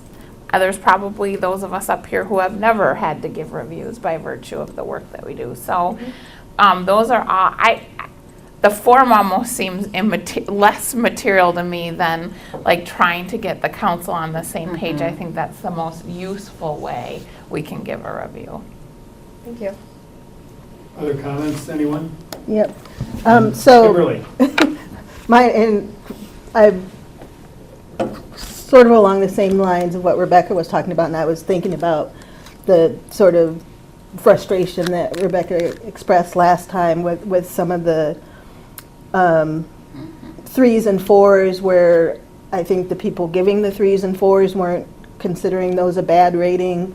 I know, probably all of you have had some sort of service and they say, I'm going to ask you to rate me at the end, and anything less than a 10 is a failure. And I'm like, well, then why isn't it just pass fail? What is the point of 1 through 9?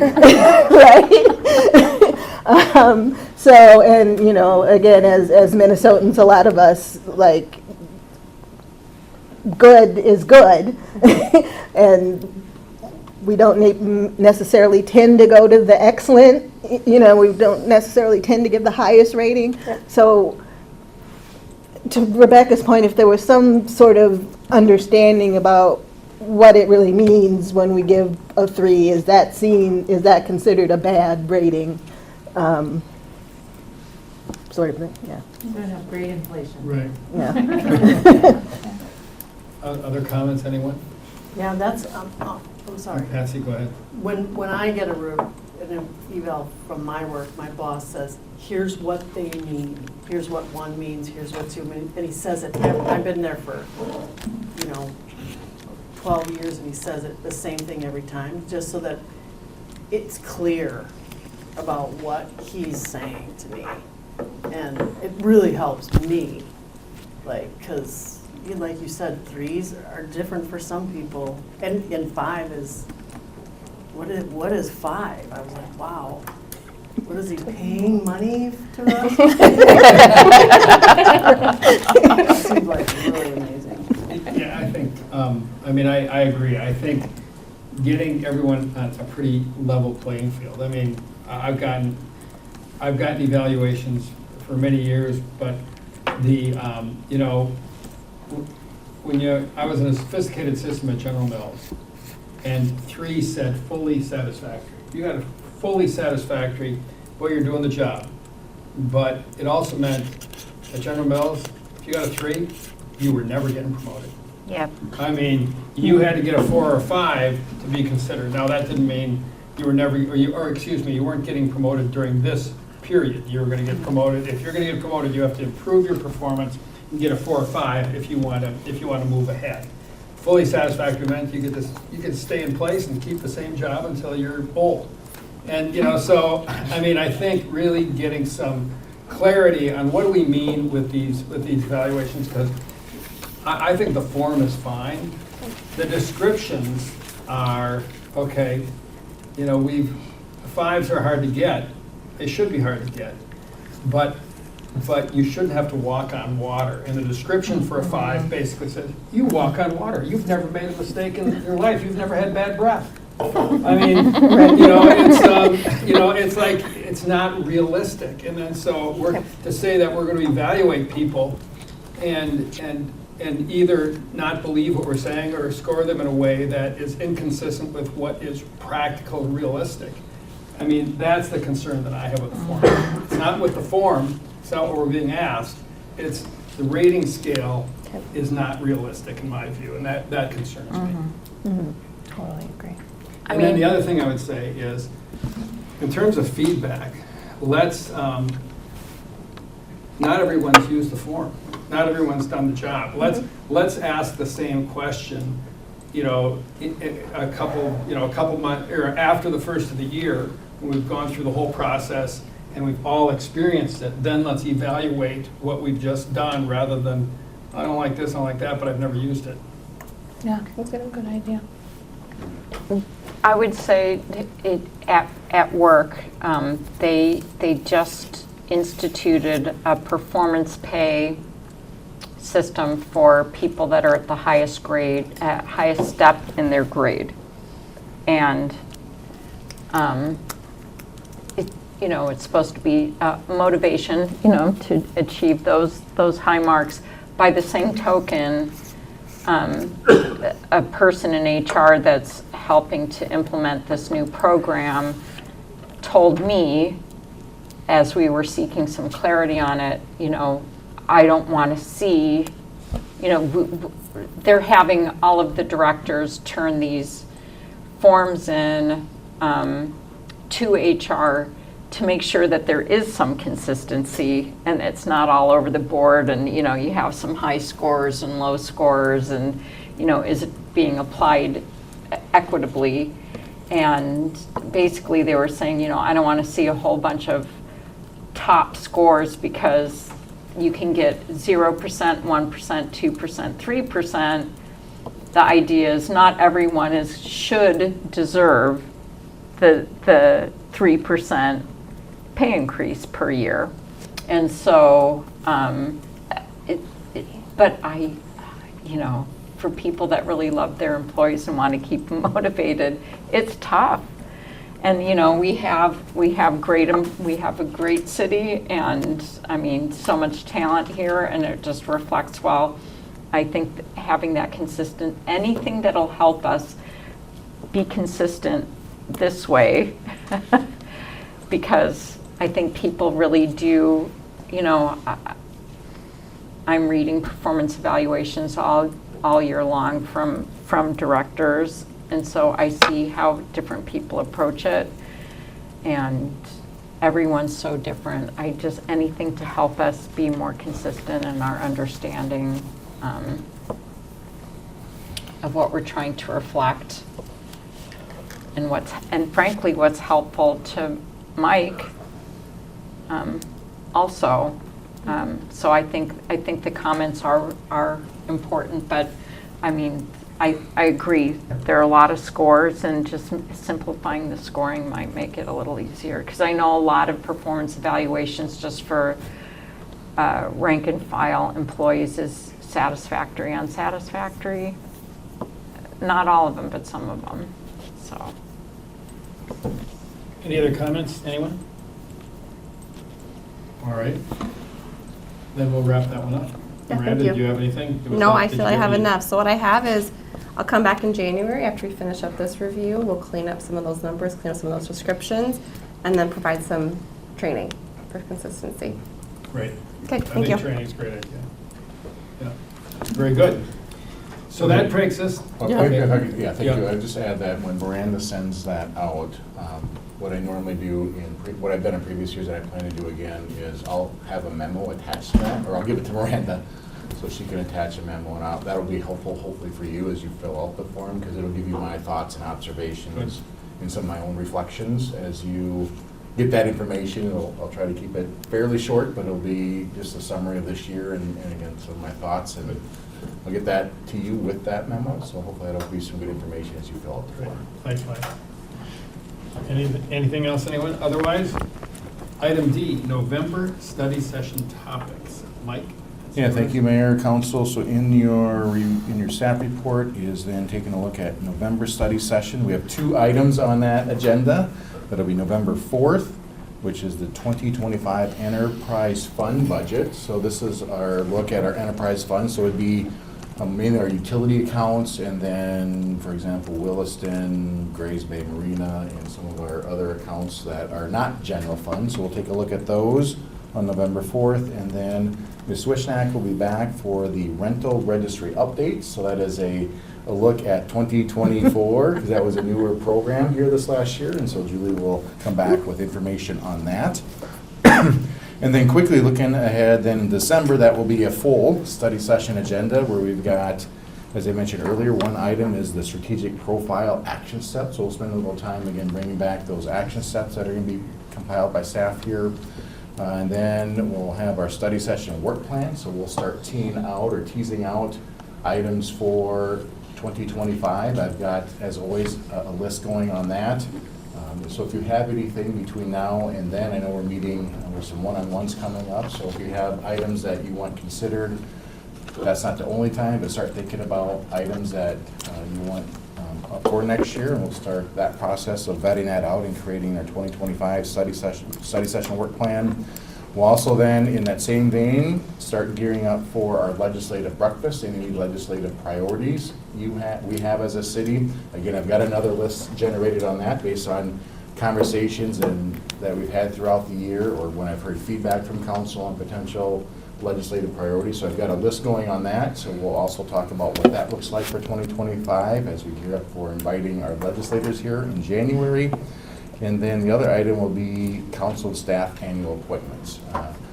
This year, we did it in, I think it was January, February, so we had two newest council members, but this year we'll get a jump start on it because there's a change in council. It's not an election year for us, and so we'll tease out those appointments in December as well. So a lot of housekeeping matters, but very important stuff coming up in the next 2 study sessions. So that's what we have teed up, and as always, as you hear me say, is if there's items between now and then that you want in here, now's your time to let staff know so we can prepare for that, or this is the schedule we're on. Great. Looks That good. sounds good. Any comments, questions, additions? All right, now comes the scariest part of the night. Item 3E is the 30 minutes of open time. So this is an opportunity for anybody to bring up whatever they'd like. Rebecca? Okay, I'll try to make it quick. So over the last couple of years, I've gotten comments or questions from folks who have neighbors with dead and dying trees, but not trees that would fall on our radar. So something that might be jeopardizing a neighbor's fence or shed, but not something that would rise to the level of the city getting involved in marking or requiring removal. And with emerald ash borer, I had one guy who called a couple times, and we didn't really have anything to say. Well, in the last several weeks, I've heard from 2 other people, and so I'm wondering if that's something that's coming up. Some cities are a little more aggressive in marking trees and requiring removal and even taking steps towards removal. I was reluctant to bring it up prior to now because, we hadn't had a way to help people if they needed it. Now we do have funds that we received in a grant that we became available first quarter maybe, around then this year, about $355,000. So I don't know if it's something that people are interested in looking at, and I think it's gonna be something that comes up more, we're gonna be hearing about more often with the oak and ash trees. Consider if we wanna do something a little more assertive on how we manage or require people to manage those. All right, thank you, Rebecca. Others, Patsy? I'm sorry, did you want to, I don't know, Talk about it? talk Talk about about it it? at all, or do you We just want to can- get, I'm sorry, Brad. No, that's, I'm good, we haven't done this a lot, so Yeah. I'm happy to hear what people have to say, but if we want, or do you want to, what do you think in terms of discussion? Just Yeah. other people interested in having that? Yeah, I think. More consensus? I'm sorry, Brad, well, in my phone calls today, I had a couple councilors bring up these items, and so Mhm. Rebecca had mentioned this to me. I was able to chat quickly with Julie and Kareen on it, so certainly staff, I Yep. think, can answer some questions, or at least provide you with some information about kind of what the program is today, because we do have some resources that I think we want to just quickly show council, and then Well, if we have information, let's go. yeah, if for you it. have we have some information we're ready to share with you, and Yep. then I think part of this 30-minute open time is to get these out on the table and then decide where Yep. do we want to take it. And so I think it's putting this on the list, call it one of our infamous lists on potential topics for next year as well. That sounds good. So if you're okay with Thanks. that. No, I'm Yeah, good. that's Mayor and fine. Council. I'm good, let's Sorry. worries. let's vet these appropriately. You want to talk and I'll navigate? Right? Yeah, so we do get occasional calls from property owners who are concerned about their neighbor's tree. Sometimes it's the tree is hanging over my yard and I don't like it. Another time it was somebody who didn't like the fact that the leaves fell in his yard, even though the tree didn't hang onto his yard. And sometimes it's, I'm afraid this tree is going to fall over. Unless a tree is likely to fall over a public trail, onto a public road, or onto city property, the city does not typically get involved. A tree that presents a hazard to city property or to the traveling public, we would deem a nuisance, and then we would go out and mark it, and we could, if the owner doesn't remove it, we could remove it and assess the property back. If the tree is considered a hazard, but it's not affecting any public interest, it's just affecting another property owner, we consider that to be a private property issue. We will typically refer them to this publication, which is available at the University of Minnesota Extension website. It's called Trees in Minnesota Law. It has a lot of information about what tree law is and what rights a person has regarding a tree that's on somebody else's property.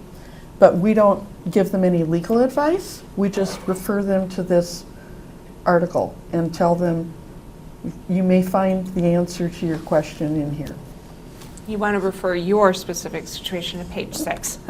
Right, I mean, and I have. Yeah. And I guess the question is, because I've experienced this in other cities where they maybe have more rigorous requirements and require dead and diseased trees to be removed. Is that? If they're diseased, for sure. That Yeah, we have, we have in the past. Most recently with the new funding that we got, we haven't been going after all the trees on private property because of EAB, just because there's been so many. So we haven't required them to come down. We've left it up to homeowners just because of the full infestation. We could certainly change that. It'd be quite an undertaking. And we have got a few calls as well. You're not alone by any means. for Probably sure. talking Probably to the some of the same people, yeah. Right. If it's a diseased tree, it has to violate our plant pest ordinance. So it would need to have oak wilt, emerald ash borer, or Dutch elm disease. Dutch elm, yes. It has to have one of those three. and then we have the authority under state statute and our ordinance to address that. But as Will mentioned, we have not been enforcing that as to trees on private property because of the emerald ash borer. And I guess I think that is ultimately my question. You know, if it's, and what are those standards? You know, I know we can't, especially in Minnetonka, of course, we couldn't go out and address, but you know, if there's one that seems to be adjacent to, you know, something that could cause damage to a building, or I don't know, you know, some kind of standard to that. Property owner, we would not. We would not get involved in that. Absolutely not. Could we? I mean, is that something? I wouldn't recommend it, The issue is, can you call it a public nuisance when it Isn't. It's not isn't? public. It isn't. It is a private nuisance, and it doesn't affect a large number of people. It could potentially affect someone, but we generally wouldn't classify something as a public nuisance unless it presented a broader range of harm. I think in some of these situations, at least what we try to do at a staff level is try to, you know, give them the resources, try to get them to go to mediation, something to figure out the problem and try to get them to cooperate. I would say there are a few cases where I haven't been successful. We haven't been able to get them to cooperate. So that Yeah, happens. I have one, I mean, there is. That is one. what you have, Yeah, yeah. yeah. Yeah, I mean, same experience from us. I mean, we've even knocked on the neighbor's door to try to help, and they won't answer the door. I mean, Right. we've tried to help the neighbors if we can without getting too involved. Is emerald Tread ash lightly. borer different than either oak wilt or Dutch elm disease? Because basically, unless you're treating your ash trees, every ash tree in Minnetonka is going to get it that's not being treated. But we still want to preserve elms and we want to preserve oaks, and so do we treat emerald ash borer differently than we would treat those other those two species with those two different diseases? I'm not on private property. We've been treating them the same right now. Okay. All right. And I know what you're saying, Rebecca, because even on Night to Unite, I was in a neighborhood where the neighbors were literally talking about what you're talking about. And it, you know, it is kind of hard to look at our urban forest right now because it is looking, Peaked. yeah, bad. Question, yeah, I mean, would it be, what do other cities do? I mean, what are other, you know, is anybody doing what you're talking about, doing more invasive? When you say more invasive. I mean, I know that my parents have had a tree marked, but I don't know the circumstances around it in Plymouth. But, you know, Right. every city seems to be kind of handling it differently. I just worry that, you know, I just had 7 or 8 diseased emerald ash borer trees or infested trees taken. And it's a burden to make people, I mean, it was almost $10,000.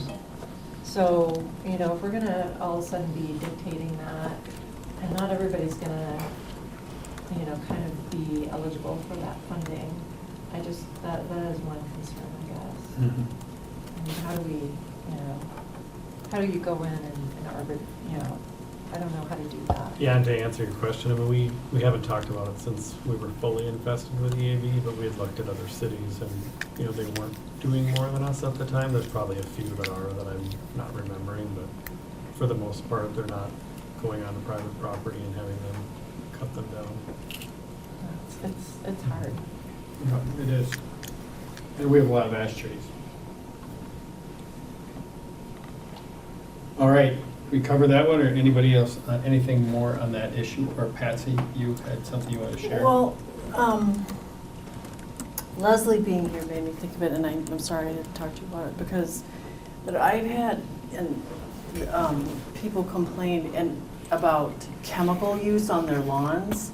Now, I know we can't regulate, the state regulates pesticides on their lawns, and also the signage. Like, I know that, but she wanted to, and I think that, I just wanted to bring it up, just because I can see the new development that's going on with those massive, massive lawns, and how much chemicals are gonna be required to keep up those lawns, and I don't know, like, if we can do more education about it, and and what, she wants bigger signs, like the city to have another ordinance. I said, no, we're not gonna do that, it's too much, but something, you know, and I'm just bringing it up, just because I said I would, but I did think about it in terms of like, the new development that's going on with all the woodlands being chopped and then grass being laid, and I mean, I don't even know, I don't know the solution other than education about it, but I just wanted to bring it up. Yeah, and I don't know, I mean, it's been a while since I asked about this. There was one development that was going in where I had asked if we could require like a certain sort of landscaping for, you know, more environmentally friendly landscaping, because they were getting some help from the city.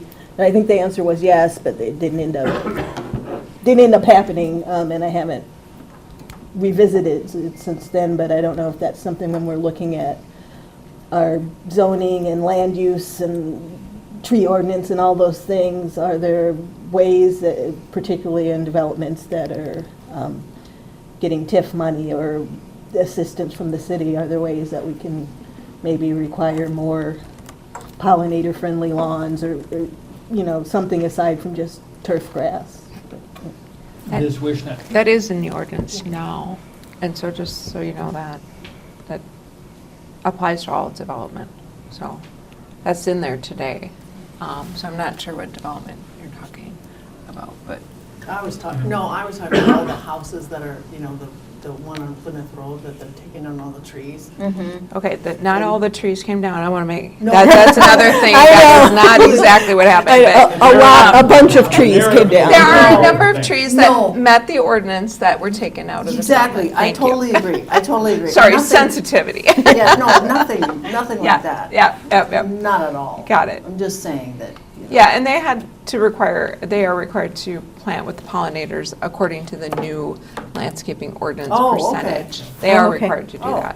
okay. So every development is. Shows what we know. So That's all right. I I can was just gonna remind mention you. one, No problem. that I think you're all familiar with. We received an email, and I think Patsy, you got it originally, Patsy, and I don't know who else, Maybe me. about group home clustering. Me. Okay. I got it. Okay, Deb got it, and so I've been in contact with the women who wrote to you originally.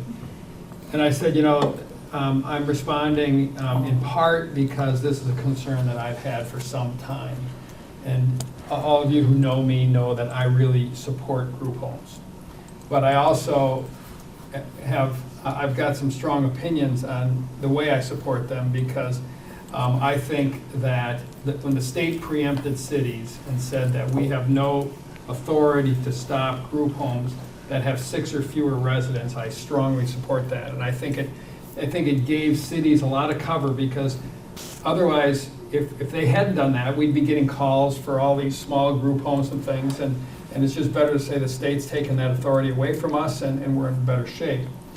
But a number of years ago, I've also felt personally that clustering of group homes works against group homes.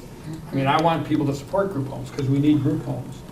But when they get clustered, the state passed laws encouraging group homes because they wanted to get out of the institution business. And my personal opinion is that when you have clustered group homes, it becomes kind of a serial institution, because you've got 3 group homes in a row. It's not a small operation anymore, it's a bigger operation. And it has negative impacts on the neighborhood. And I want people to support group homes, and when that starts happening, I think it affects people's attitudes, and all of a sudden the group homes that we need are gonna have residents who are saying that they're bad, we don't like them. And so, you know, way back when, before Patty Aiken was even our state rep, there was Yvonne Seltzer was there, and I talked to her about this issue. And so then it didn't go anywhere. I kind of dropped it. I dropped it for a number of years.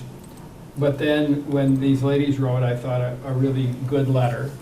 I thought, and I realized that I contacted them and said, we don't have any authority, but I would urge you to contact your state rep and I will reach out. So I called Patty Aiken and talked to her about this. And she said, yeah, I'd like to do some research in that. I'm interested in it. And then the other day, Heather Edelson had a meeting for mayors and city managers, and Mike and I went to that meeting, and I raised the issue, and Scott Neal, who is the city manager of Edina, mentioned to us, he said, well, Minneapolis got legislation that limited group homes. You had to have a 1,000-foot buffer between residential group homes. And I thought, well, if we had that would solve the problem. A 1,000-foot buffer would mean that we still support group homes, but they have to be separated by 1,000 feet. So then Mike checked into that with Scott Neal, and it turned out that Minneapolis got special legislation at the state. I think Edina tried to get it, and in the last legislative session, they were unsuccessful. So I've been talking to Patty, and I will talk to other state legislators too, because I think, you know, again, I mean, part of this is a little bit of a personal thing, because I really do support group homes. But I also think that when they get clustered, it has real impacts on neighborhoods and neighbors, and I think generally it reduces the public support for group homes, which are needed. So that's kind of my rationale, and you know, I'm going to continue to pursue this, but I thought it would be good to let everyone know. I know you all got I got the email, and so I think it's just kind of want to let you know that I'm talking that up. That's awesome. That's pretty Very interesting. Appreciate it. Yeah, yeah. I have a very sort of odd topic, and it's just something that I keep thinking about, and I don't really know if it's even appropriate for us, but I'm on the Emergency Management Council for Ramsey County and St. Paul as part of my day job. And we did a tour of the Red Cross Blood Processing Center in St. Paul.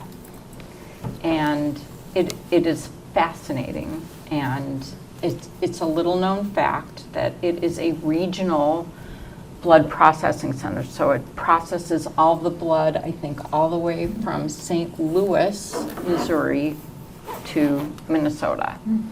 And because the blood sometimes comes from such a long distance, there are times when it's difficult to process the blood product fast enough, and it is wasted before it's even able to be processed. And also, you know, just this vast area, and because of the kind of like emergency, just even thinking about like emergency response times, that's hard enough to solve. I kind of think of it as sort of, it's a national security issue, or at least a regional security issue. And I feel like it's something that might be worth talking to our legislators about, both federally through National League and League of Minnesota Cities, just because I feel like there's already a blood shortage, and there just aren't enough blood processing centers. So let's say there was a natural disaster or a man-made disaster, I mean, that, and it was in St. Paul and it was there, that would really wipe out our blood processing for a huge region. So it's just like this odd sort of off-topic thing, but it's been top of mind since last year when I went on that tour, that it's something that affects all of us, and it seems like such a crucial security thing that is just sort of under-resourced, that I feel like there's no attention on it. So anyway, I just thought I would share that because there's no neat place to put that, but it's just like a concern. So anyway. And I'd like to encourage everybody to give blood. Izzy?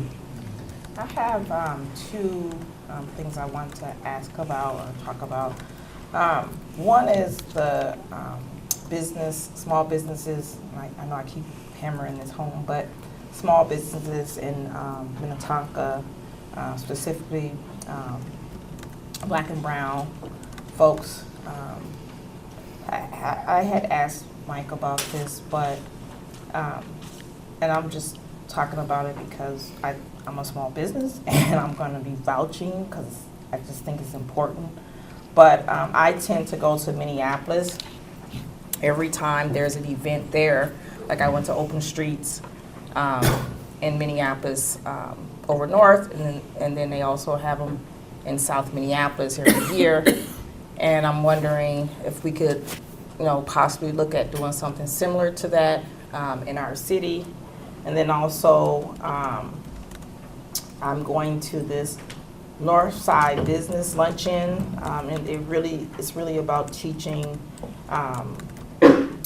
businesses about like running a business, leveling up your business.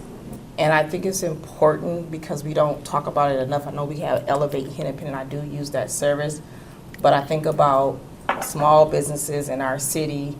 Are we having any events like this in our city so that, and maybe we are, I don't know, but I don't like always having to run to Minneapolis to participate in things. I want to be able to do that in our city, and I don't know what other businesses in our city are doing, but I haven't been able to find anything like that in the city, so that's why I'm bringing it up.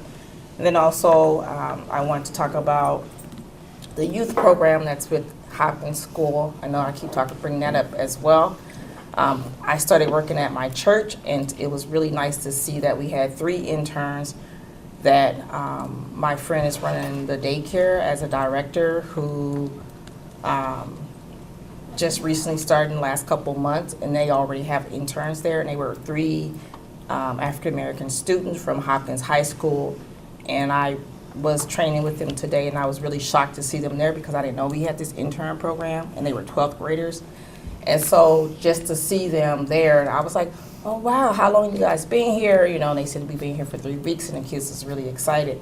So I say this because I continue to say, how do we really let kids know like what's happening in our city? I know we talked about, we have an intern program here at the city level, but also just like really connecting kids to the city more so, because as I was talking to them, I started telling them, I didn't even tell them I was a city council yet, because I'm like, I don't even want to tell them that part. But then I was just like, well, how did you guys get connected?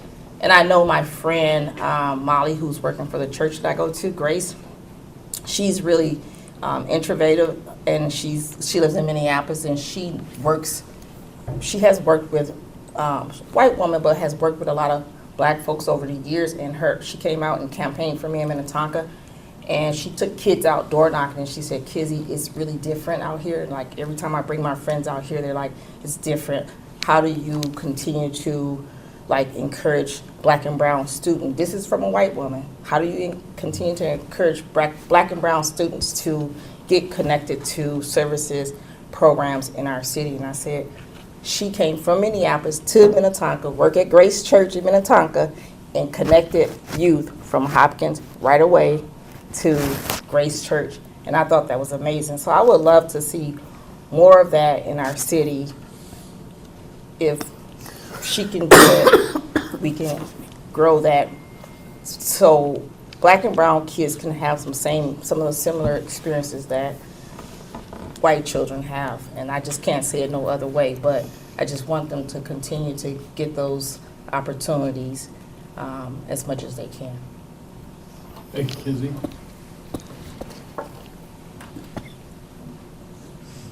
So, Kimberly? unless there was Do you follow-up want for. me to Yeah, share go some ahead. information? Yeah, go ahead.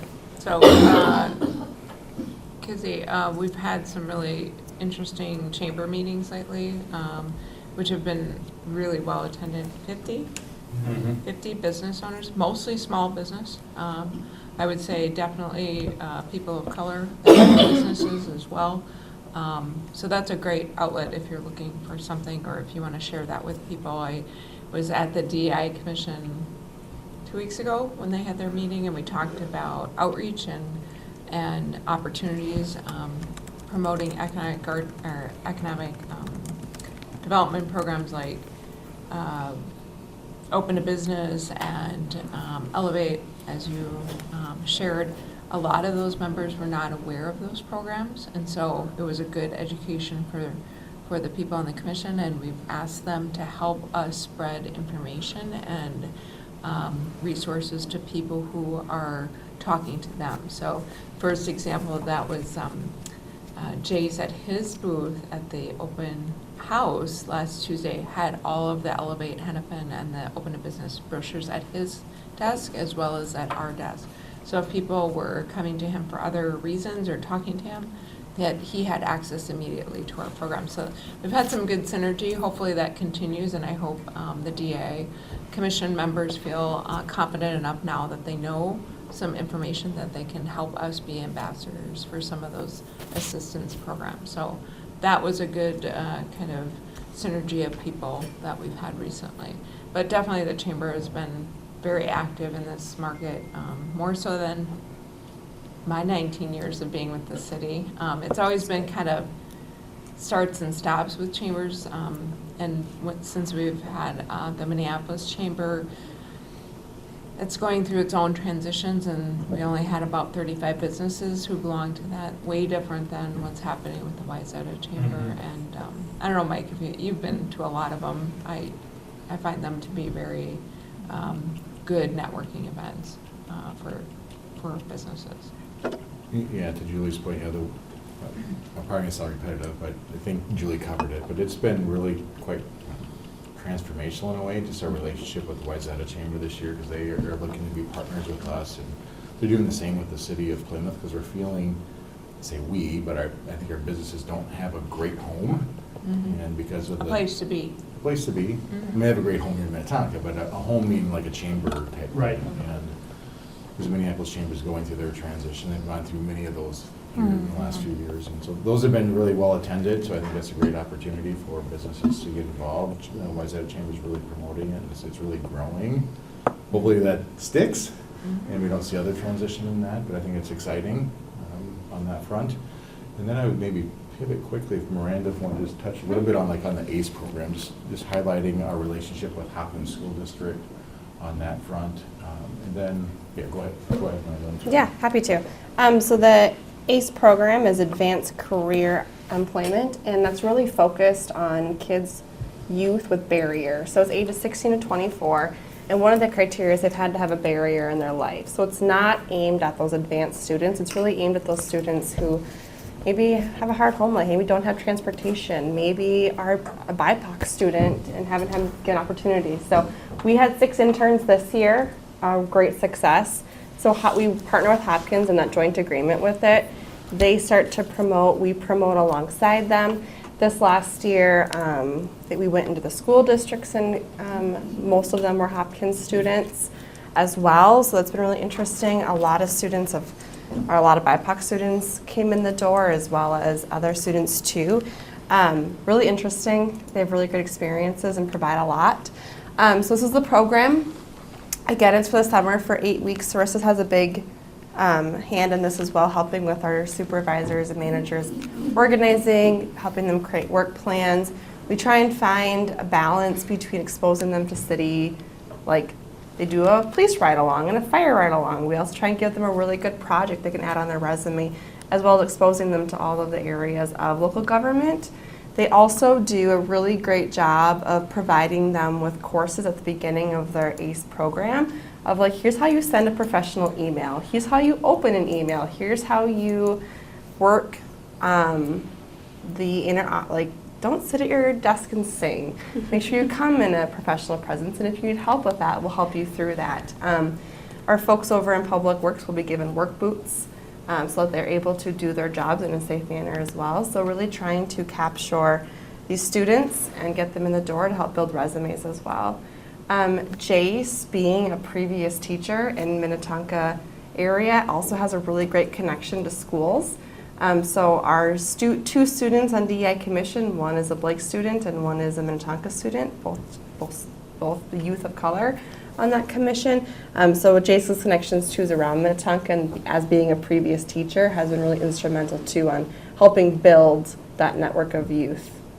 And then also pushing them to the depot as another option for after school too. So I have a question for you. So can the kids go to Minnetonka website, or do they have to work directly with the school? So this is a City of Hopkins. So they go to the City of Hopkins website and they apply there. Okay. And then we're part of all the interviews. I mean, we're a part of every step of the way.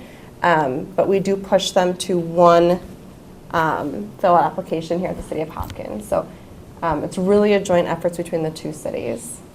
Do the city also partner with Minnetonka High School to do this?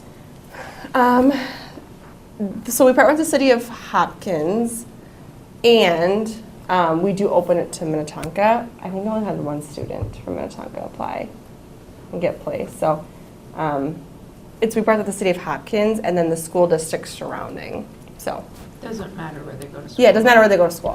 No. But Okay. so They a lot can are. go to a charter school.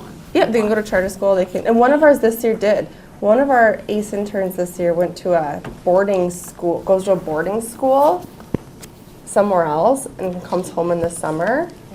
Her name is Blake. So she doesn't even actually go to school. She lives in Minnetonka, but doesn't go to school in Minnetonka. She goes to a boarding school somewhere else. So. All right, thank you. Quick question, could we have a page on our website for this, or a link? I think On we our do. I website? just There don't. is a link. Yeah, there's a There's a link link, on our okay. job site. We have an Alright. intern page on our Okay, employment good. site, and I do believe we reference it there. Right, So, yep. okay. Anything, Paula? I actually do. I have, well, two, but I'll do the big one first, and if there's time, the second one. I don't know about anybody else, but I've been getting some calls, and one really heated one over the weekend regarding e-bikes. And the continuing concern, and this is a repeated one along with traffic calming, just, concerns about speeds and stuff. And so I think we all got an email, somebody referencing the St. Louis Park Safe Streets grant that they received. And so I looked into that a little bit. So they have so anyway, I thought, my thought is this something worth maybe considering as we go forward and are looking at all of our transit and things that we're looking at, bringing this into consideration. The Safe Streets Award that St. Louis Park got is part of funded through the bipartisan infrastructure bill. And so it is, billions of dollars, $5 billion in appropriated funds. And, it's grant-based for both doing a comprehensive study, safety action plan, and then you can also get implementation funding. And so it's a pretty big program. The thing is, it's going to run out. I think it goes through fiscal year 2026. And so you have to have your comprehensive safety action plan done before you can apply for the implementation. So I wanted to bring that up as a potential for consideration. And I have website and things like that I can share with you about that. And then a second thing that Brooklyn Park also just got help with is the Smart Growth Network, which was the APA was one of the founders of that. And they received a grant for basically electrification for mobility options and economic opportunities in the community. So those are two things that I thought as we go forward with our reimagining, both zoning and transportation, all the things that we're going to be looking at, would like to discuss that and just as another thing to look at in the shorter term. I realized or found out that Excelsior, and this resident brought it up to me and I kind of verified it, that you know, we have these e-bike problems where and I've seen it, I think we've all seen it, where we've seen middle schoolers or, you know, younger on e-bikes with multiple kids on e-bikes without helmets, going faster than cars, going faster than buses on trails. And so I know Excelsior, in fact, has started pulling kids over. And so I looked at a news item from July 26th, as at that point, first of all, they passed an ordinance that required anybody under the age of 18, I believe, to have a helmet law for it. So they do require the helmets. And then they, as of July 26th, have pulled over 39 people for reckless e-bike riding. 26 of those were under the age of 15. And that was just as of, you know, end of July. So I think that points to, you know, kind of an issue that's coming up for, very consistently amongst my constituents as a concern, that, and kind of it's tied in with the whole speed issue. And so, you know, thinking about that small thing, and then also looking at these grants as part of our pedestrian, you know, kind of safer streets initiative and smart growth strategies for that, and creating connected communities. Just wanted to bring that up as a possibility, and I can follow up with staff separately on that, but just wanted to bring that to council's attention as something that might be worth pursuing. I know, you know, staff and everybody always has a lot on their plate, but this is at least the Safer Streets initiative seems to be kind of a good chunk or opportunity to pursue some funding for, you know, kind of a worthwhile endeavor. So staff, Mike? I would just, so again, thank you, council. This is newer this year, is to have this open time. And so, Right. So I think for my perspective, I've taken a lot of notes here, and we're addressing some of these concerns that are here tonight. So I'm glad you're having that conversation. So I think all of you are on the same page of hearing just some of the challenges that you're hearing from constituents. Now it's a matter of what do we do with all that? And so I think for some of the things we've talked about tonight, like with Kizzy, as staff puts together action steps, I think of community inclusiveness. And so I think how do some of your comments fit into perhaps some action steps we might bring forward under community inclusiveness? Because I think a lot of what our focus needs to be is wrapped around what is our strategic plan or what are our strategic priorities. I think same thing with you, Paula, in terms of what you've mentioned with some of these grants. We are staff coming back at the November study session, as I alluded to a few minutes ago, talking about the budget. We will have information for you, the council, on all the grants that we're seeking. And so we have lots of grants in the hopper, lots of grants that we seek, and there's lots of administration tied to all that grant management. And so if we're going to look at Safer Streets and another initiative, where does that fit into then the strategic plan, and what does that look like? And so I think that'll be part of our action step building too, is how do we fit that into safe and livable or well-planned development. So I think there's lots of areas that might fall into, and then where does that fit into all the priorities. So I think, thank you for bringing that up, and again, staff, we're taking notes, as you see, on some of the issues brought up, and then where does that fit into, again, our workload and our priorities. Yeah, I guess, thank you for that. If I can just follow up with that, I understand, I don't want to, you know, pile more on staff, and I understand that there's a lot of things in the hopper.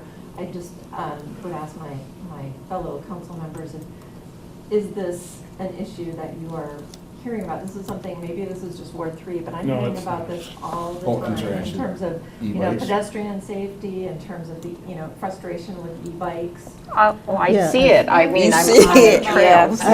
Yeah, I brought it up at the last study session. Yeah. Right. So, yes, we're hearing about it. One question I had is, are any of the organizations that we participate in, whether the League or Metro Cities, has anybody come out with anything on city regulation of e-bikes or recommendations for legislation or things like that? Because, Not that I've yeah, I heard. mean, it is, I don't have to go far. I hear about it at my house in terms of, I mean, e-bikes.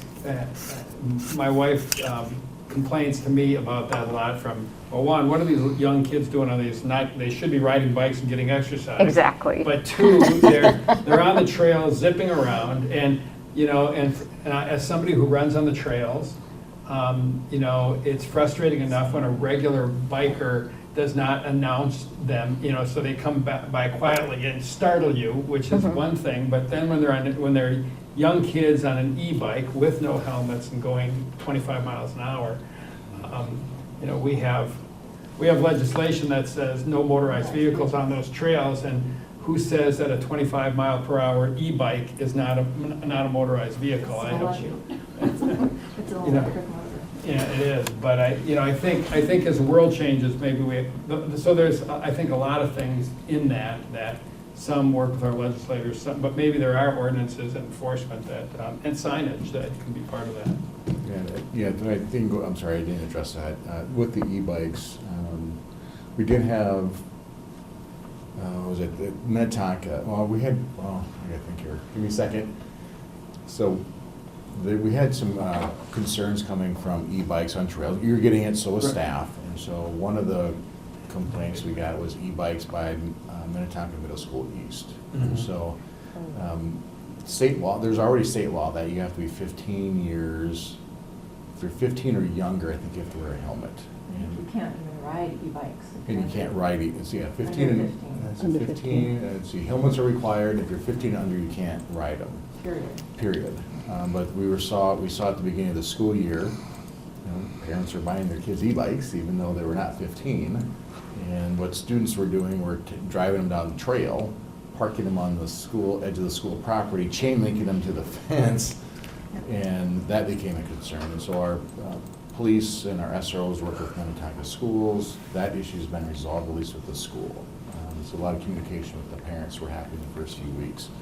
So that's been, I think, resolved, but just this general usage of e-bikes, again, you saw our study session schedule, so we're not talking about e-bikes in November, December, so it's gonna be in 2025 when we start looking at e-bikes. I can tell you, and talking to my colleagues, it's everywhere. I mean, it's one of those things where technology has outpaced legislation. Right. And so I think cities are trying to figure out, grappling with, like we are, like what do you do with that? And I'm talking a little bit with Chief Borboom, because he'll need to be part of the conversation. It's, we don't have police out on our trails. We don't actively enforce our trails. And so But this is happening on regular streets, so what do we do, with that? Because, what the residents are telling me is that they're calling the police and they're getting, we can't do anything except give a leaflet for the kid to bring home to their parents. That's what they're being told. So when we've got neighboring cities that are actually pulling over people who are riding dangerously. So I don't know what the answer is, but it seems like hopefully we can do something. All right. Well, we're well beyond 30 minutes. Yep. Yeah, just to, Kimberly? real quick to your trail thing, and again, it's an enforcement deal, but as an e-bike owner, Class 3 e-bikes are not allowed on the trails, which are bikes that can go over 20 miles an hour. Class 2 e-bikes, which I have a bike that could be either, but it's Class 2 right now. Right. Class 2 e-bikes are allowed on trails, Class 3 e-bikes are Yeah. not. And I just, real quick, we don't have to discuss it, but since Margaret came and dropped this off, and I've been complaining to Mike about signs around Minnetonka, just if this is something, if we can look at what's happening now, and if there's something more that can be done or something differently, like putting an article in Minnetonka Memo, I think would be easy enough to do. I don't know that we have the budget to hire people. Enforcement. To hire people like she suggested, but maybe maybe we can, brainstorm and think of a better way to, like, I'm willing to just pull them up myself, but I have refrained from doing that. I've refrained from doing that. I said she's I've been deputized. She's assigned police enforcement. Could we put a bounty on that? Yeah, right. Bring them in, you get $2 a sign, and then we find the owner of the sign, pay the fine. 5 seconds response. No. They're like weeds. Yeah. And so we do sign sweeps. We do it all the time. Yeah. And so as long as we have a general area where the person is, saying there's a lot here, obviously, I haven't seen I took all the copies of the list. I scribbled on mine, but. So we'll put it on our list of sites to check. I don't promise that'll solve the issue. Putting it in the memo doesn't get to the right people. These aren't people that are residents in the city putting these signs in. These are contractors, they're businesses, that sort of thing. So that's the wrong audience, in my opinion. So just know that we care. We will go ahead and do enforcement as we always do on signs, and we'll take it from there. So, I mean, let me just ask you, like, since we are technically city employees, can we take these signs down and bring them to here? We have not allowed others other than employees. And That's what the I reason is because of safety issues when you do this. I will tell you, as someone who takes down signs regularly, I know it's not my main responsibility, but if I see a sign and I can hop out of the car safely and I have my badge on, I will do it. I get asked all the time, why are you taking down those signs? People kind of chastising you. So that's not something we want council members to do. That's for staff to do and enforcement, so. But thank you for the offer. I appreciate it. I mean, I've had to restrain myself a few times. I'm like, I'm drop- like, just no, drop, not allowed. Drop Mike a note and then we'll make sure we get that All right. area next. Well, we went, I actually saw, pardon me, I was saying to you. what was the Simonetti Yeah. signs in Golden Valley, like, Go ahead. going off. All right, just before we sign off, just wanted to wish but I everyone a didn't. happy Indigenous Peoples' Day / Columbus Day, and just to kind of mark that as our city, that we do that. Very Thank good. you. All right, is this a wrap? It's a wrap? I think so. Everyone, thank you for your involvement. Thank you, Paula.